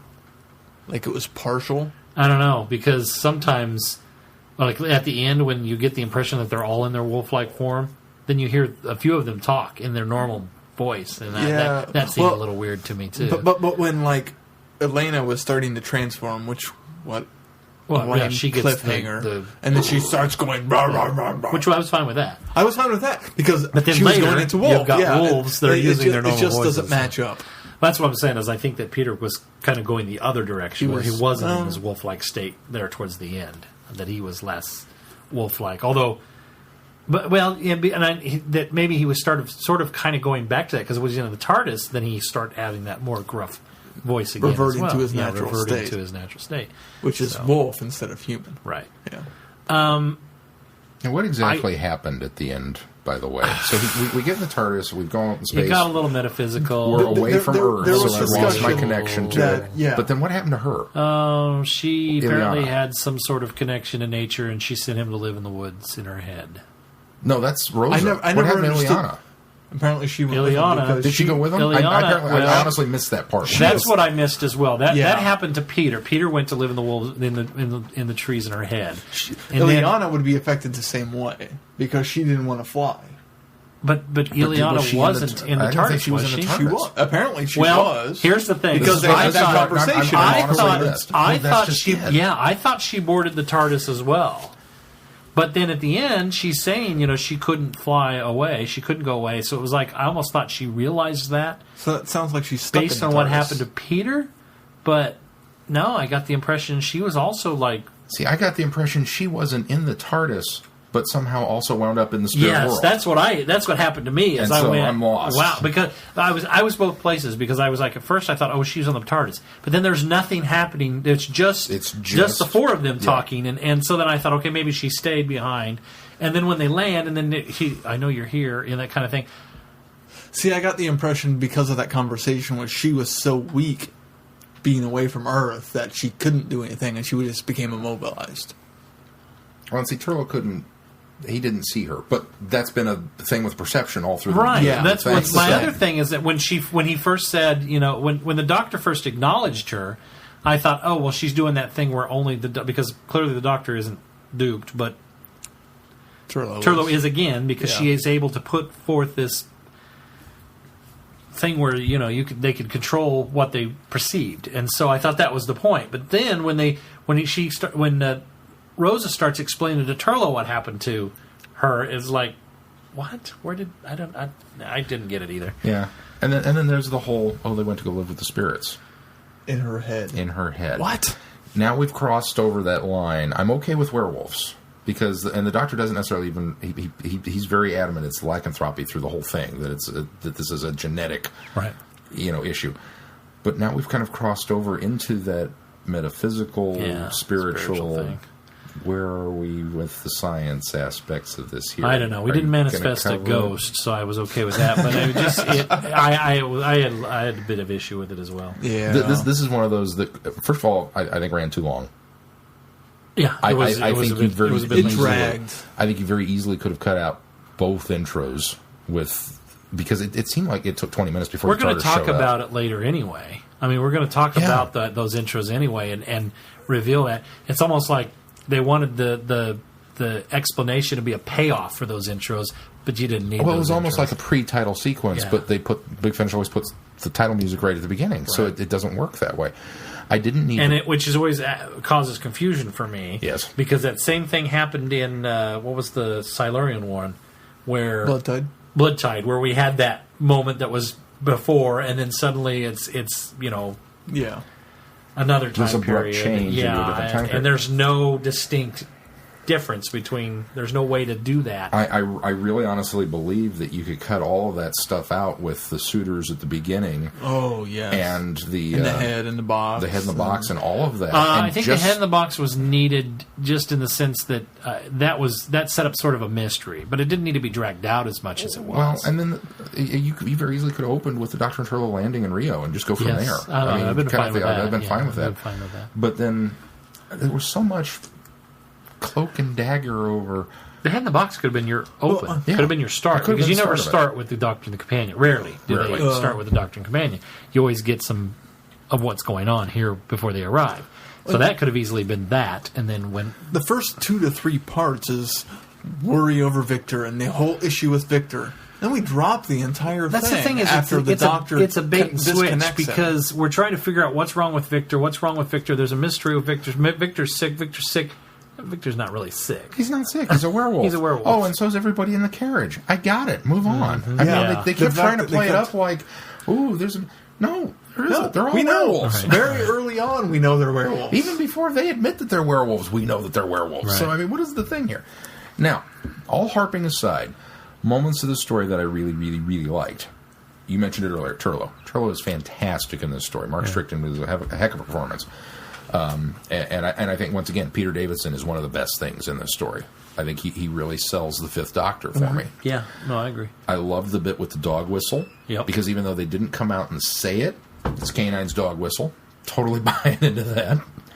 And I love the... And we do name drop a lot of we old past companions. a lot of name as drop well. companions.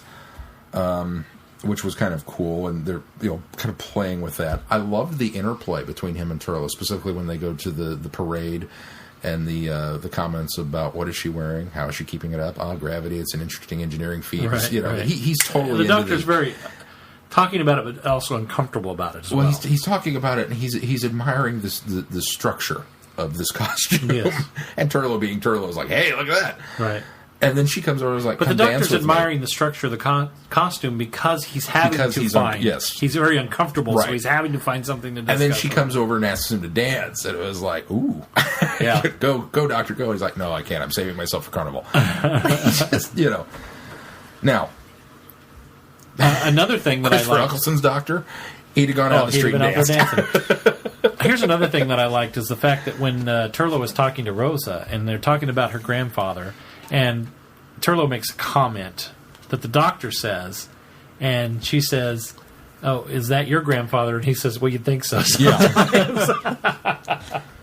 I love that. There were some little moments. There were little lines in there that were peppered throughout that I thought were the Fifth Doctor has one as well, and I can't remember exactly what it was now, but it was another moment that was like, oh, that's just a cute, clever little line. So And it had a lot of those. A lot of those, and some very, very classic Fifth Doctor. I mean, okay, where are we going? We're going to go to Rio. We're going to go for Carnival. What's on the agenda? We're going to go see this giant statue. Yeah. Really? That's such a Fifth Doctor thing, Yeah. that he would be on the historical buildings tour. Right. And you're like, I want to go to the beach and check out the scantily clad ladies. We're in Rio. I mean, come on. And he's up here on top of this mountain. Oh, it's a one-way ticket. We're going to hike down the thing. It's so Fifth Doctor. A lot of those moments in this that were just fantastic, unfortunately, really dragged down by this subpar story. Yeah, I agree. Anything else that you guys want I to don't specifically have mention? anything I don't else think so either. specifically on this one. All right, well, what do we got coming up on the schedule? Coming up on the schedule this week for Friday Night Who, which is again our weekly let's get together and watch a Doctor Who episode at midnight on Friday. Together, yeah. Have a lot of fun. Let's get together. Yeah, yeah, yeah. Something won. Something won. I can see the dance. I can't remember the lyrics. We're doing the Pandoric Opens in the Big Bang, so some Matt Smith for us. And the reason we're doing that, as we've been harping on for a month now, and I haven't started, is because we're doing 2 Paul McGann Big Finish episodes next week. Number 52 and number 53 in the main line, Shizero and the Creed of the Cormon. And I must be pronouncing them right because nobody's corrected me. No. After that, next week, Friday Night Who, we're doing The Nightmare of Eden with Tom Baker. So you'll get some more Romana action, and there's a reason for that.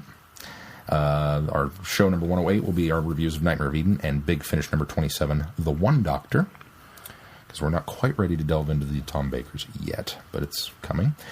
And then to round out January, Friday Night Who on the 25th is The Happiness Patrol, one of Glenn's favorite episodes of all time. Finally, I get to watch The Happiness Patrol. He ranks this one above Genesis of the Daleks. That's how much he likes Happiness Patrol, and so, in particular, Sylvester McCoy. That'll be the week that I explain my love-hate relationship with the Candyman. And then we're also going to review Big Finish number 25, Colditz, for that show number 109.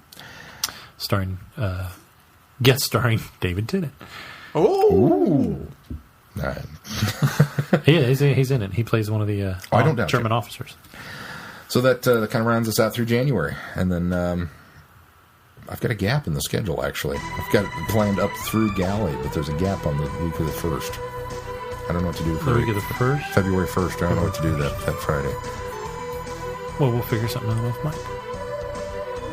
Yep. All right. Well, if that's it, that's going to do it for this week. I'm Glenn. I'm Shaun. I'm Keith. Cheers. Good night, everyone. Be seeing you. You have been listening to Traveling the Vortex. Doctor Who and all of its associated programs are owned and trademarked by the BBC. No infringement is intended or implied. Feedback! We'll read every one of them!